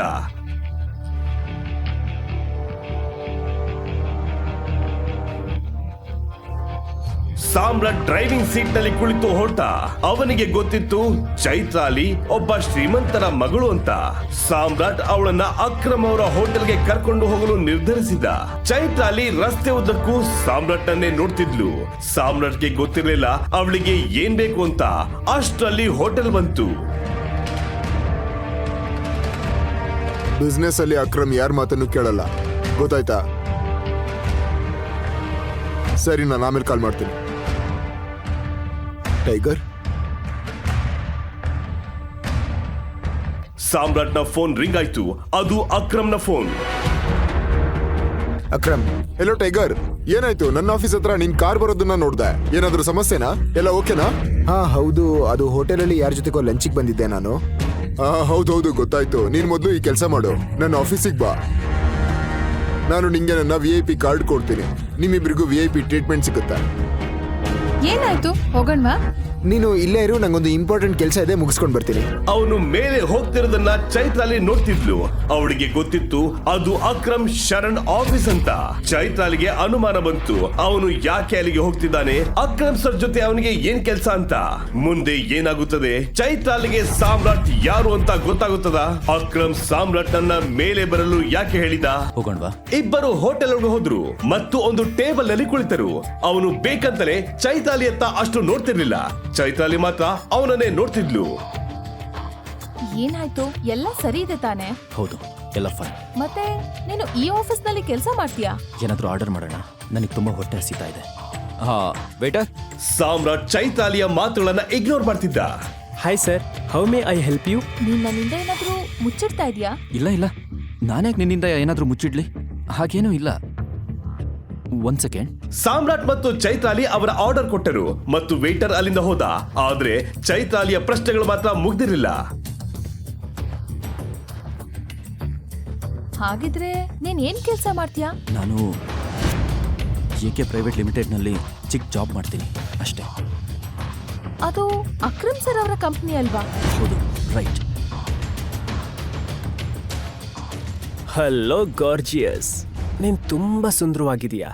ನನಗೆ ಬರೋದಕ್ ಮನ್ಸಿರ್ಲಿಲ್ಲ, ಆದ್ರೂ ಬಂದೆ. ನಾನ್ ನಿನ್ಗೊಂದು ದೊಡ್ಡ ಟ್ರೀಟ್ ಕೊಡಿಸಬಹುದಾ? ಅವನ ಮುಖದಲ್ಲಿ ವಿಚಿತ್ರ ನಗು ಕಾಣ್ತಿತ್ತು. ಅವನ ಇಂಟೆನ್ಷನ್ ಚೈತ್ರಾಲಿಗೂ ಸಹ ಗೊತ್ತಾಯ್ತು. ಸಾಮ್ರಾಟ್ ಸಹ ಇದನ್ನೆಲ್ಲ ನೋಡ್ತಿದ್ದ ಮತ್ತು ಹೇಳಿದ, ನಿನಗೆ ಕಣ್ ಕಾಣಿಸ್ತಿಲ್ವಾ ಅವಳ ಜೊತೆ ನಾನು ಬಂದಿದ್ದೀನಿ ಅಂತ? ಓ ಹೌದಾ, ನನಗನ್ನಿಸ್ತು ನೀನ್ ಇವಳ ತಮ್ಮ ಅಂತ. ಆದ್ರೆ ನೀನೇ ಹೇಳಿದ್ಯಾ ಅವಳ ಜೊತೆ ನೀನು ಬಂದಿದ್ಯಾ ಅಂತ. ಪರವಾಗಿಲ್ಲ, ಸ್ವೀಟ್ ಆಗಿ ಹೇಳ್ತಿದ್ದೀನಿ, ಇಲ್ಲಿಂದ ಹೊರಟೋಗು. ಸಾಮ್ರಾಟ್ ಸ್ವಲ್ಪ ಹೊತ್ತು ಸುಮ್ನಿದ್ದ ಮತ್ತು ಅವನು ಯಾವ ಹಂತಕ್ಕೆ ಹೋಗ್ತಾನೆ ನೋಡೋಣ ಅಂತ ಸುಮ್ನೆ ಇದ್ದ. ಅಷ್ಟರಲ್ಲಿ ಆ ವ್ಯಕ್ತಿ ಚೈತ್ರಾಲಿ ಕಡೆ ತಿರುಗಿ ಹೇಳಿದ, ನೀನ್ ನೋಡಕ್ ಎಷ್ಟು ಸುಂದರವಾಗಿದ್ಯಾ. ನಿನ್ನ ನೋಡಿದ್ರೆ ನೀನ್ ತುಂಬಾ ಶ್ರೀಮಂತರ ಮನೆಯಿಂದ ಬಂದಿದ್ಯಾ ಅನ್ಸುತ್ತೆ. ನೀನ್ ಇಂಥವ್ರ ಜೊತೆ ಎಲ್ಲ ಬರಬಾರ್ದು. Standard is important, right? ನಿನಗೆ ಯಾರಾದ್ರೂ ಬಂದು ಹೇಳಿದ್ರಾ ಬುದ್ಧಿವಾದ ಹೇಳು ಅಂತ? ಹೋಗಿಲ್ಲಿಂದ. ನೀನ್ ನನ್ ಜೊತೆ ಬಾ, ನಿನಗೆ ಏನು ತೊಂದರೆ ಆಗಲ್ಲ. ನೀನ್ ಇಂಥ ಡೌನ್ಲೋಡ್ ವ್ಯಕ್ತಿಗಳ ಜೊತೆ ಇರಬಾರ್ದು. ಇವನ ಅಪ್ಪನೇ ಅವನ್ ಹುಟ್ಟಿದ ತಕ್ಷಣ ಬಿಟ್ಟು ಹೋಗಿದ್ದಾನೆ ಅನ್ಸುತ್ತೆ. ಸಾಮ್ರಾಟ್ಗೆ ಇನ್ನೂ ತಾಳ್ಮೆಯಿಂದ ಕೂರಲು ಸಾಧ್ಯವಾಗಿಲ್ಲ. ಇವನು ಈಗ ಎಲ್ಲ ಲಿಮಿಟ್ ಗಳನ್ನ ಕ್ರಾಸ್ ಮಾಡಿದ್ದಾನೆ. ಕಮ್, ಏನ್ ಹೇಳ್ತಾ ಇದೀಯ ನೀನು? ಆ ವ್ಯಕ್ತಿ ಯಾವಾಗ ಸಾಮ್ರಾಟ್ ಅಪ್ಪನ ಬಗ್ಗೆ ಮಾತಾಡಿದ್ನೋ ಆವಾಗ ಸಾಮ್ರಾಟ್ಗೆ ತುಂಬಾ ಕೋಪ ಬಂತು. ಅವನಿಗೆ ಹಿಗ್ಗ ಮುಗ್ಗ ಹೊಡೆಯಲು ಆರಂಭಿಸಿದ. ಹುಡುಗಿಯರ ಜೊತೆ ಹೀಗೆ ನಡೆದುಕೊಳ್ಳುವುದು ಸರಿಯಿಲ್ಲ ಅಂತ ಇನ್ನೂ ಎರಡು ಬಿಟ್ಟ. ಯಾರ ಅಪ್ಪನ ಬಗ್ಗೆ ಮಾತಾಡ್ತಿದ್ಯಾ ನೀನು? ನಿನ್ನ ಅಪ್ಪ ಇದನ್ನೇನಾ ಹೇಳ್ಕೊಟ್ಟಿರೋದು ನಿನಗೆ? ಇಷ್ಟು ಹೊತ್ತು ಆವಾಜ್ ಹಾಕಿ ಮಾತಾಡ್ತಿದ್ದ ಆ ವ್ಯಕ್ತಿಯ ಬಾಯಿಂದ ಒಂದು ಮಾತು ಬರಲಿಲ್ಲ. ಇಲ್ಲೇನಾಗ್ತಿದೆ? ಇದೊಂದು ರೆಪ್ಯೂಟೆಡ್ ಹೋಟೆಲ್, ಇದು ಫಿಶ್ ಮಾರ್ಕೆಟ್ ಅಲ್ಲ. ಮ್ಯಾನೇಜರ್, ಎಂತೆಂತ ವ್ಯಕ್ತಿಗಳನ್ನ ಹೋಟೆಲ್ ಒಳಗ್ ಬಿಡ್ತೀರಾ? ಸಾಮ್ರಾಟ್ಗೂ ಸಹ ಅನಿಸಿತು ನಾನು ಅವನಿಗೆ ಜಾಸ್ತಿ ಹೊಡೆದಿದ್ದೀನಿ ಅಂತ. ನೋಡಿ ನೋಡಿ, ನನಗೆ ಹೇಗ್ ಹೊಡೆದಿದ್ದಾನೆ, ಎಲ್ಲ ಕಡೆ ರಕ್ತ ಬರ್ತಿದೆ. ಮ್ಯಾನೇಜರ್ ಆ ವ್ಯಕ್ತಿಯನ್ನ ನೋಡ್ತಿದ್ದ ಮತ್ತು ಸಾಮ್ರಾಟ್ನನ್ನ ಸಹ ನೋಡಿದ್ದ. ಸಾಮ್ರಾಟ್ ಏನು ಹೇಳುವುದರ ಮೊದಲೇ ಮ್ಯಾನೇಜರ್ ಹೀಗೆ ಎಂದು ಹೇಳಿದ್ದ, ನಮ್ VIP ಕಸ್ಟಮರ್ ಮೇಲೆ ಕೈ ಮಾಡಿದ್ಯಾ? ಇವ್ನು ನಮಗೆ ತೊಂದರೆ ಕೊಡ್ತಿದ್ದ. ನಾವು ಮೊದಲು ಸುಮ್ಮನಿದ್ವಿ. ಮತ್ತೆ ಮತ್ತೆ ವಾರ್ನಿಂಗ್ ಕೊಟ್ಟ ಮೇಲೂ ಕೂಡ ಅವನು ಸುಮ್ಮನಿರ್ಲಿಲ್ಲ. ಇವನು ನಮ್ಮ ಅಪ್ಪನ ಬಗ್ಗೆ ಕೆಟ್ಟದಾಗ ಮಾತಾಡ್ತಿದ್ದ. ಇದ್ ನಿಜಾನ? ಅವನ್ ಸುಳ್ಳು ಹೇಳ್ತಿದ್ದಾನೆ. ಇಷ್ಟು ಚಿಕ್ಕ ವಿಷಯಕ್ಕೆ ನೀವ್ ಇವನಿಗೆ ಹೀಗೆ ಹೊಡೆದ್ರ? ಏನಾದ್ರೂ ಆಗಿರ್ಲಿ, ನೀವ್ ಇವ್ರನ್ನ ಕ್ಷಮೆ ಕೇಳಿ. ಇವಾಗ ನಾನು ಕ್ಷಮೆ ಕೇಳ್ಬೇಕಾ? ಇವನ್ ಕ್ಷಮೆ ಕೇಳ್ಬೇಕು. ನನ್ನ ಹತ್ರ ಮತ್ತೆ ನನ್ನ ಫ್ರೆಂಡ್ ಹತ್ರ ಕ್ಷಮೆ ಕೇಳು. ನೀನು ಕ್ಷಮೆ ಕೇಳ್ಬೇಕು. ನಿನಗ್ ಗೊತ್ತಿಲ್ಲ ನಾನು ಯಾರು ಅಂತ. ನೀನ್ ಕ್ಷಮೆ ಕೇಳಲಿಲ್ಲ ಅಂದ್ರೆ ನಿನ್ನ ಈ ಹೋಟೆಲಿಂದ ಹೋಗಕ್ ಬಿಡಲ್ಲ. ಪರಿಸ್ಥಿತಿ ಕೈ ಮೀರಿ ಹೋಗ್ತಿತ್ತು. ಮತ್ತೆ ಇನ್ನೇನಾದ್ರೂ ಆಗೋಷ್ಟರಲ್ಲಿ ಚೈತ್ರಾಲಿ ಹೇಳಿದ್ಲು, ನಿಜ ಹೇಳ್ಬೇಕಂದ್ರೆ ಇದ್ರಲ್ಲಿ ಸಾಮ್ರಾಟ್ದು ಏನು ತಪ್ಪಿಲ್ಲ. ಈ ವ್ಯಕ್ತಿ ಬಂದು ನನಗೆ ತೊಂದರೆ ಕೊಡ್ತಿದ್ದ. ನಾನು ಮತ್ತು ಸಾಮ್ರಾಟ್ ಇಲ್ಲಿ ಲಂಚ್ ಮಾಡಲು ಬಂದಿದ್ವಿ. ಏನೇ ಇರ್ಲಿ ಮೇಡಮ್, ಕ್ಷಮೆ ಕೇಳ್ಬೇಕು. ಸಾಮ್ರಾಟ್ಗೆ ಗೊತ್ತಿತ್ತು ಮ್ಯಾನೇಜರ್ ಯಾಕೆ ಈ ರೀತಿ ಮಾತಾಡ್ತಾ ಇದ್ದಾರೆ ಅಂತ. ಹೇಳ್ಬೇಕಂದ್ರೆ ಮ್ಯಾನೇಜರ್ ಅವರನ್ನ ಬಟ್ಟೆಯಿಂದ ಅಳೆಯುತ್ತಿದ್ದ. ಸಾಮ್ರಾಟ್ಗೆ ಏನ್ ಹೇಳ್ಬೇಕೆಂದು ತೋಚಲಿಲ್ಲ. ಅದಕ್ಕೆ ಅವನು ಅಕ್ರಮ್ ಕೊಟ್ಟ ಕಾರ್ಡನ್ನ ಹೊರತೆಗೆದ ಮತ್ತು ಮ್ಯಾನೇಜರ್ಗೆ ತೋರಿಸ್ತಾ, ನಿನಗೆ ಗೊತ್ತಾ ಈ ಕಾರ್ಡನ್ನ ನನಗೆ ಯಾರು ಕೊಟ್ಟಿದ್ದು ಅಂತ? ಈ ಕಾರ್ಡಲ್ಲಿರೋ ಹೆಸರನ್ನ ನೋಡಿ ಮತ್ತೆ ಡಿಸೈಡ್ ಮಾಡಿ ಏನ್ ಮಾಡ್ಬೇಕು ಅಂತ. ಮ್ಯಾನೇಜರ್ ಸಾಮ್ರಾಟ್ ಕೊಟ್ಟ ಕಾರ್ಡ್ ಅನ್ನು ನೋಡಿದ್ದ. ಆ ಕಾರ್ಡ್ ಅಲ್ಲಿದ್ದ ಹೆಸರನ್ನ ನೋಡಿ ಮ್ಯಾನೇಜರ್ಗೆ ಶಾಕ್ ಆಯ್ತು. ಸಾಮ್ರಾಟ್ ಹತ್ರ ಅಕ್ರಮ್ ಕೊಟ್ಟ ಕಾರ್ಡ್ ಇತ್ತು ಅಂದ್ರೆ ಅವನು ಅಕ್ರಮ್ ಅವ್ರಿಗೆ ಬೇಕಾದವನು ಅಂತ ಅರ್ಥ. ಏನಾದ್ರೂ ಮಾತಾಡೋ ಮೊದಲು ನಿಮ್ಮ ಅಮ್ಮನ ಹತ್ರ ಹೋಗಿ ಕೇಳು ಹುಡುಗಿರ ಹತ್ರ ಹೇಗ್ ಮಾತಾಡಬೇಕು ಅಂತ.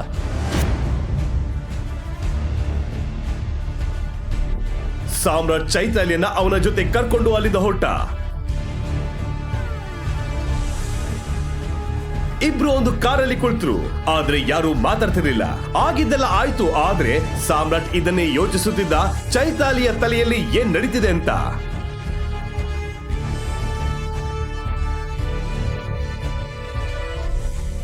ಅಯ್ಯೋ ಓಕೆ. ಸಾರಿ, ನಿನ್ ಮೂಡ್ ಮತ್ತೆ ಲಂಚ್ ಎರಡನ್ನೂ ಸ್ಪಾಯ್ಲ್ ಮಾಡಿದೆ. ಬೇಕಿದ್ರೆ ಬೇರೆ ಕಡೆ ಹೋಗ್ತೀನಿ ನೋಡ. ಓಕೆ, ನಾನಿವತ್ತು ಇಡೀ ದಿನ ಫ್ರೀ. ಅವಳ ಮಾತುಗಳನ್ನು ಕೇಳಿದ ಸಾಮ್ರಾಟ್ ಕಾರನ್ನ ಮತ್ತೊಂದು ಹೋಟೆಲ್ ಕಡೆ ತಿರುಗಿಸ್ತಾ.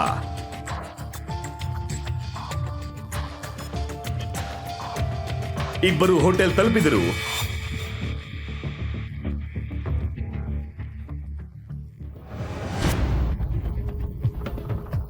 ಸಾಮ್ರಾಟ್ಗೆ ಗೊತ್ತಿತ್ತು ಈ ಹೋಟೆಲ್ ಯಾರದು ಅಂತ. ಈ ಹೋಟೆಲ್ ಕೀರ್ತಿ ಧರ್ಮಂದು. ಕೀರ್ತಿ ಧರ್ಮ ಹೋಟೆಲ್ ಜೊತೆ ಮಾಫಿಯಾ ಡಾನ್ ಸಹ ಆಗಿದ್ದ. ಮಾಫಿಯಾ ವರ್ಲ್ಡ್ ನಲ್ಲಿ ಟೈಗರ್ ಹೆಸರು ಎಷ್ಟು ಸುದ್ದಿ ಮಾಡ್ತಿತ್ತೋ, ಕೀರ್ತಿ ಧರ್ಮನ ಹೆಸರು ಸಹ ಅಷ್ಟೇ ಸದ್ ಮಾಡ್ತಿತ್ತು. ಎಷ್ಟೋ ವಿಷಯಗಳಲ್ಲಿ ಇವರಿಬ್ರು ದುಶ್ಮನ್ಗಳಾಗಿದ್ರು. ಸಾಮ್ರಾಟ್ಗೆ ಅನಿಸ್ತಿತ್ತು ಅವನು ಕೀರ್ತಿ ಧರ್ಮನಿಗೆ ಮುಖಾಮುಖಿ ಆಗಬಹುದು ಅಂತ. ಹಾಗಿದ್ರೆ ನೀನ್ ಡಿಸೈಡ್ ಮಾಡಿದ್ಯಾ ಅನ್ಸತ್ತೆ. ನಿನ್ ಬಗ್ಗೆ ನೀನ್ ಏನು ಹೇಳಲ್ಲ ಅಂತ. ಏನ್ ಹೇಳ್ಬೇಕು? ನಿಜ ಹೇಳ್ಬೇಕಂದ್ರೆ ಸಾಮ್ರಾಟ್ಗೆ ಗೊತ್ತಿತ್ತು ಚೈತಾಲಿ ಯಾಕೆ ಈ ರೀತಿ ಕೇಳ್ತಿದ್ದಾಳಂತ.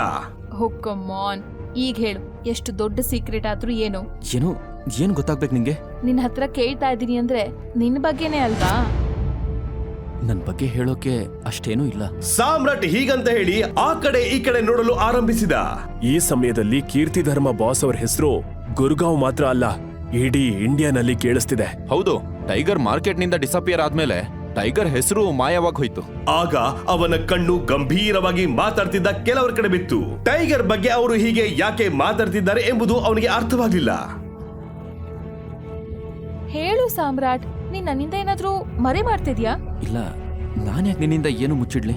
ಟೈಗರ್ ಡಿಸಪಿಯರ್ ಆಗಿಲ್ಲ, ಟೈಗರ್ ಬದುಕಿದ್ದಾನೆ, ಮತ್ತೆ ತುಂಬಾ ಬೇಗ ಮರಳಿ ಬರ್ತಾನೆ. ನಿನಗೆ ಗೊತ್ತಾ, ಈಗ ಕೀರ್ತಿ ಧರ್ಮ ಸರ್ ಅವ್ರ ಹವಾ ಬರೀ ಬೆಂಗಳೂರಲ್ಲಿ ಮಾತ್ರ ಅಲ್ಲ, ಇಡೀ ಇಂಡಿಯಾದಲ್ಲೇ ನಡೀತಾ ಇದೆ. ಹೌದು, ನಿಜ.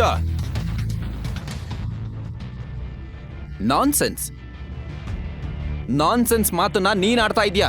ಟೈಗರ್ನ ಕೀರ್ತಿ ಧರ್ಮನ್ ಜೊತೆ ಕಂಪೇರ್ ಮಾಡ್ತಾ ಇದೀಯಾ. ಲೋಕಲ್ ಬ್ರಾಂಡೆಡ್ ವಿಸ್ಕಿ ಜೊತೆ ಕಂಪೇರ್ ಮಾಡಿದ ಹಾಗಿದೆ. ಟೈಗರ್ ಬದುಕಿದಾನೆ ಮತ್ತವನು ಬೇಗ ವಾಪಸ್ ಬರ್ತಾನೆ.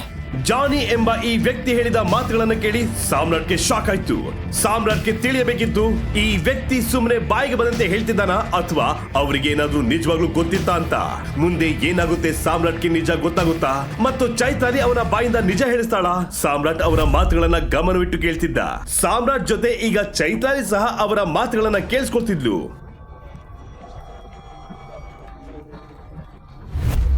ನಿಜವಾಗ್ಲೂ ಇವರಿಗೆ ಬೇರೆನೆ ಜಾಸ್ತಿ. ಕೀರ್ತಿ ಧರ್ಮನ್ ಹೋಟೆಲ್ನಲ್ಲಿ ಇನ್ನೂ ಸಹ ಟೈಗರ್ ಬಗ್ಗೆ ಮಾತಾಡ್ತಾ ಇದ್ದಾರೆ. ಯಾವುದೋ ಕಾರಣಕ್ಕೆ ಚೈತಾಲಿಗೆ ಈಗ ಸಹ ಅನಿಸ್ತಿತ್ತು ಸಾಮ್ರಾಟ್ ಅವಳಿಂದ ಏನೋ ಮುಚ್ಚಿಡ್ತಿದ್ದಾನೆ ಅಂತ. ಅವಳು ಸಾಮ್ರಾಟ್ ಅನ್ನೇ ನೋಡ್ತಿದ್ಲು. ಸಾಮ್ರಾಟ್, ಏನ್ ಹೇಳ್ತಾ ಇದ್ದೆ ನೀನು? ನನ್ ಫ್ರೆಂಡ್ಗೆ ನೀನ್ ಸುಳ್ಳು ಹೇಳ್ತಿದ್ಯಾ? ಯಾವ ಫ್ರೆಂಡ್? ಸಾನ್ಯಾ. ಸಾನ್ಯಾ? ಇಲ್ಲ, ನಾನೇನಕ್ಕೆ ಅವಳಿಗೆ ಸುಳ್ಳು ಹೇಳಲಿ? ಆ ರೀತಿ ಏನೂ ಇಲ್ಲ. ಬಟ್ ಚೈತ್ರಾಲಿ ಏನ್ ಗೊತ್ತಾ, ನನಗಿವಾಗ ತುಂಬಾ ಇಂಪಾರ್ಟೆಂಟ್ ಕೆಲಸ ಇದೆ. ನಾನು ಈಗಲೇ ಇಲ್ಲಿಂದ ಹೊರಡಬೇಕು. ನಿನಗೆ ಗೊತ್ತಲ್ವಾ ಸಾನ್ಯಾ ಹೇಗೆ ಅಂತ. ನಾನು ಸ್ವಲ್ಪ ಲೇಟಾಗಿ ಹೋದ್ರೆ ಅಷ್ಟೇ ನನ್ನ ಕತೆ ಮುಗೀತು. ನಾನು ಲೇಟಾಗಿ ಹೋಗೋದು ಅವಳಿಗೆ ಇಷ್ಟ ಇಲ್ಲ. ಅವಳು ಸುಮ್ಮನೆ ಕೂಗಾಡ್ತಾಳೆ. ಡೌಟು ನಿನ್ ಮೇಲೆ. ಅವಳಿಗೆ ನೀನಂದ್ರೆ ಇಷ್ಟ ಸಹ ಇಲ್ಲ, ನಿನ್ ಬಗ್ಗೆ ನೆನಪು ಸಹ ಮಾಡ್ಕೊಳ್ಳಲ್ಲ ಅವಳು. ಹಾಗಿದ್ರೆ ಡೌಟ್ ಯಾಕೆ ಬರ್ತಾಳೆ? ಹೌದು ಗೊತ್ತು, ಆದ್ರೆ ನಾನು ಹೋಗ್ಬೇಕು. ನಿನ್ನ ಮನೆಗೆ ಡ್ರಾಪ್ ಮಾಡ್ಲಾ? ಮತ್ತೆ ನಾವ್ ಯಾವಾಗ ಮೀಟ್ ಆಗೋಣ? ಇದಕ್ಕೆ ಸಾಮ್ರಾಟ್ ಉತ್ತರ ಕೊಡ್ಲಿಲ್ಲ. ಅವನು ಚೈತಾಲಿಯ ಜೊತೆ ಹೋಟೆಲ್ನಿಂದ ಹೊರಬಂದ.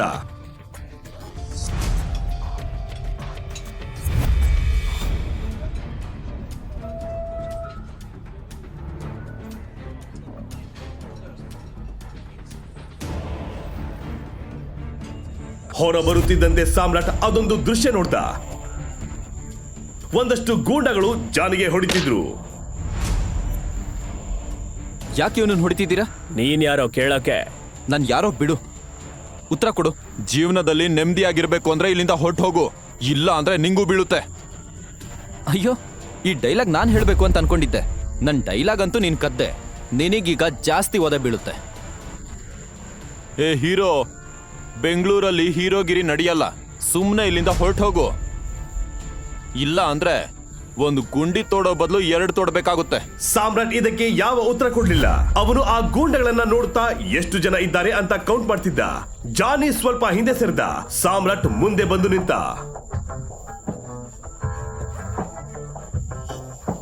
ಹರಿಶ್ಚಂದ್ರ ಘಾಟ್ಗೆ ಫೋನ್ ಮಾಡಿ ಹೇಳು, 4 ಗುಂಡಿ ತೋಡಕ್ಕೆ 2 ಮಣ್ಣು ಹಾಕೋಕ್ ಬರ್ತಾರೆ ಅಂತ. ಅಟ್ಯಾಕ್! ಸಾಮ್ರಾಟ್ ಫೈಟ್ ಮಾಡಲು ರೆಡಿಯಾಗಿದ್ದ. ನೋಡ್ತಾ ಎಲ್ಲರನ್ನು ಸಾಮ್ರಾಟ್ ಹೊಡೆದ.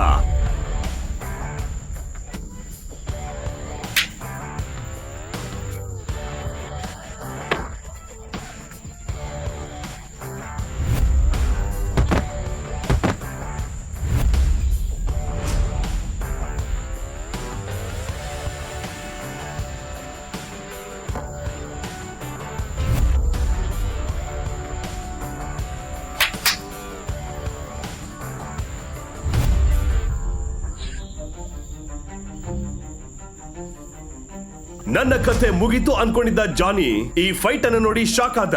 ಸಾಮ್ರಾಟ್ ಅವನ ಮುಂದೆ ದೇವರಂತೆ ಬಂದಿದ್ದ. ಸಾಮ್ರಾಟ್ ಜಾನಿಗೆ ಕಟ್ಟಿದ ಹಗ್ಗವನ್ನ ಬಿಚ್ಚಿದ.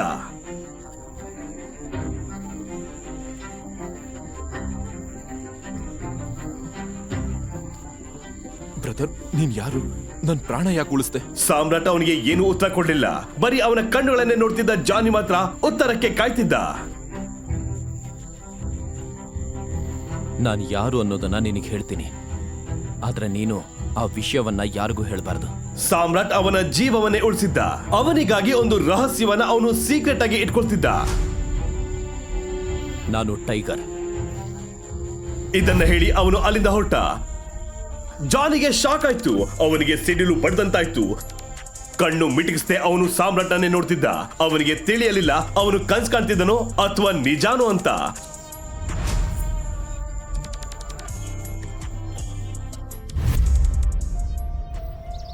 ಸ್ವಲ್ಪ ಸಮಯದ ನಂತರ ಸಾಮ್ರಾಟ್ ಶ್ರೀಕಂಠದತ್ತ ಅವರ ಮನೆಗೆ ಬಂದ. ಅವನು ಒಳಗೆ ಬಂದಾಗ ಸಾನ್ಯಾ ಮತ್ತು ಮನೆಯವರು ಗಂಭೀರವಾಗಿ ಏನನ್ನೋ ಚರ್ಚಿಸುತ್ತಿದ್ದರು.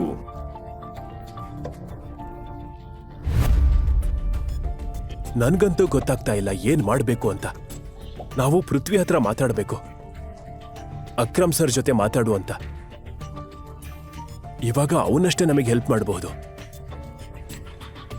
ಆ ಕಾರ್ಪೊರೇಷನ್ ಅವರ ಸಪೋರ್ಟ್ ನಮ್ಗೆ ಎಲ್ಲಿವರೆಗೂ ಸಿಗಲ್ವೋ ಅಲ್ಲಿವರೆಗೂ ನಮ್ ಕೆಲ್ಸ ಆಗಲ್ಲ. ಅದೇ ಸಮಯಕ್ಕೆ ಸಾಮ್ರಾಟ್ ಒಳಗ್ ಬಂದಿದ್ದ.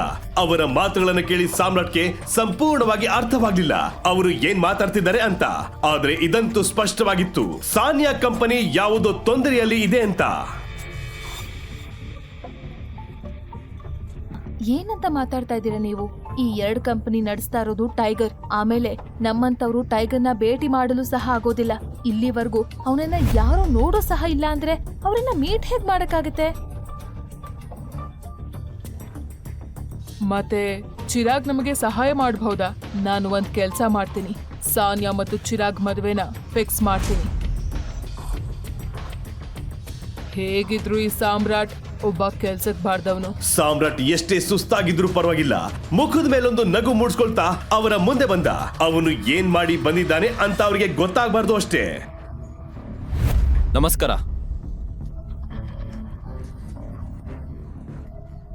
ಸಾಮ್ರಾಟ್ ಯಾವಾಗ ಎಲ್ಲರಿಗೂ ನಮಸ್ಕಾರ ಹೇಳಿದ್ದೋ ಎಲ್ಲರೂ ಅವನನ್ನೇ ನೋಡ್ತಾ ಸೋಫಾ ಮೇಲಿಂದ ಎದ್ದು ನಿಂತರು. ಅವರ ಕಣ್ಣುಗಳಲ್ಲಿ ಕೋಪ ಎದ್ ಕಾಣ್ತಿತ್ತು. ಸಾಮ್ರಾಟ್ಗೆ ಗೊತ್ತಿತ್ತು ಅವರು ಅವನನ್ನ ನಗು ಮುಖದಿಂದ ಸ್ವಾಗತಿಸಲ್ಲ ಅಂತ. ಆದರೆ ಅವರ ಕೋಪದ ಕಣ್ಣುಗಳನ್ನು ನೋಡಿ ಏನೋ ಮಿಸ್ ಹೊಡಿತಿದೆ ಅಂತ ಅವನಿಗೆ ಅನಿಸ್ತು. ಅವನು ಅಲ್ಲಿಂದ ಹೊರಟೋದ.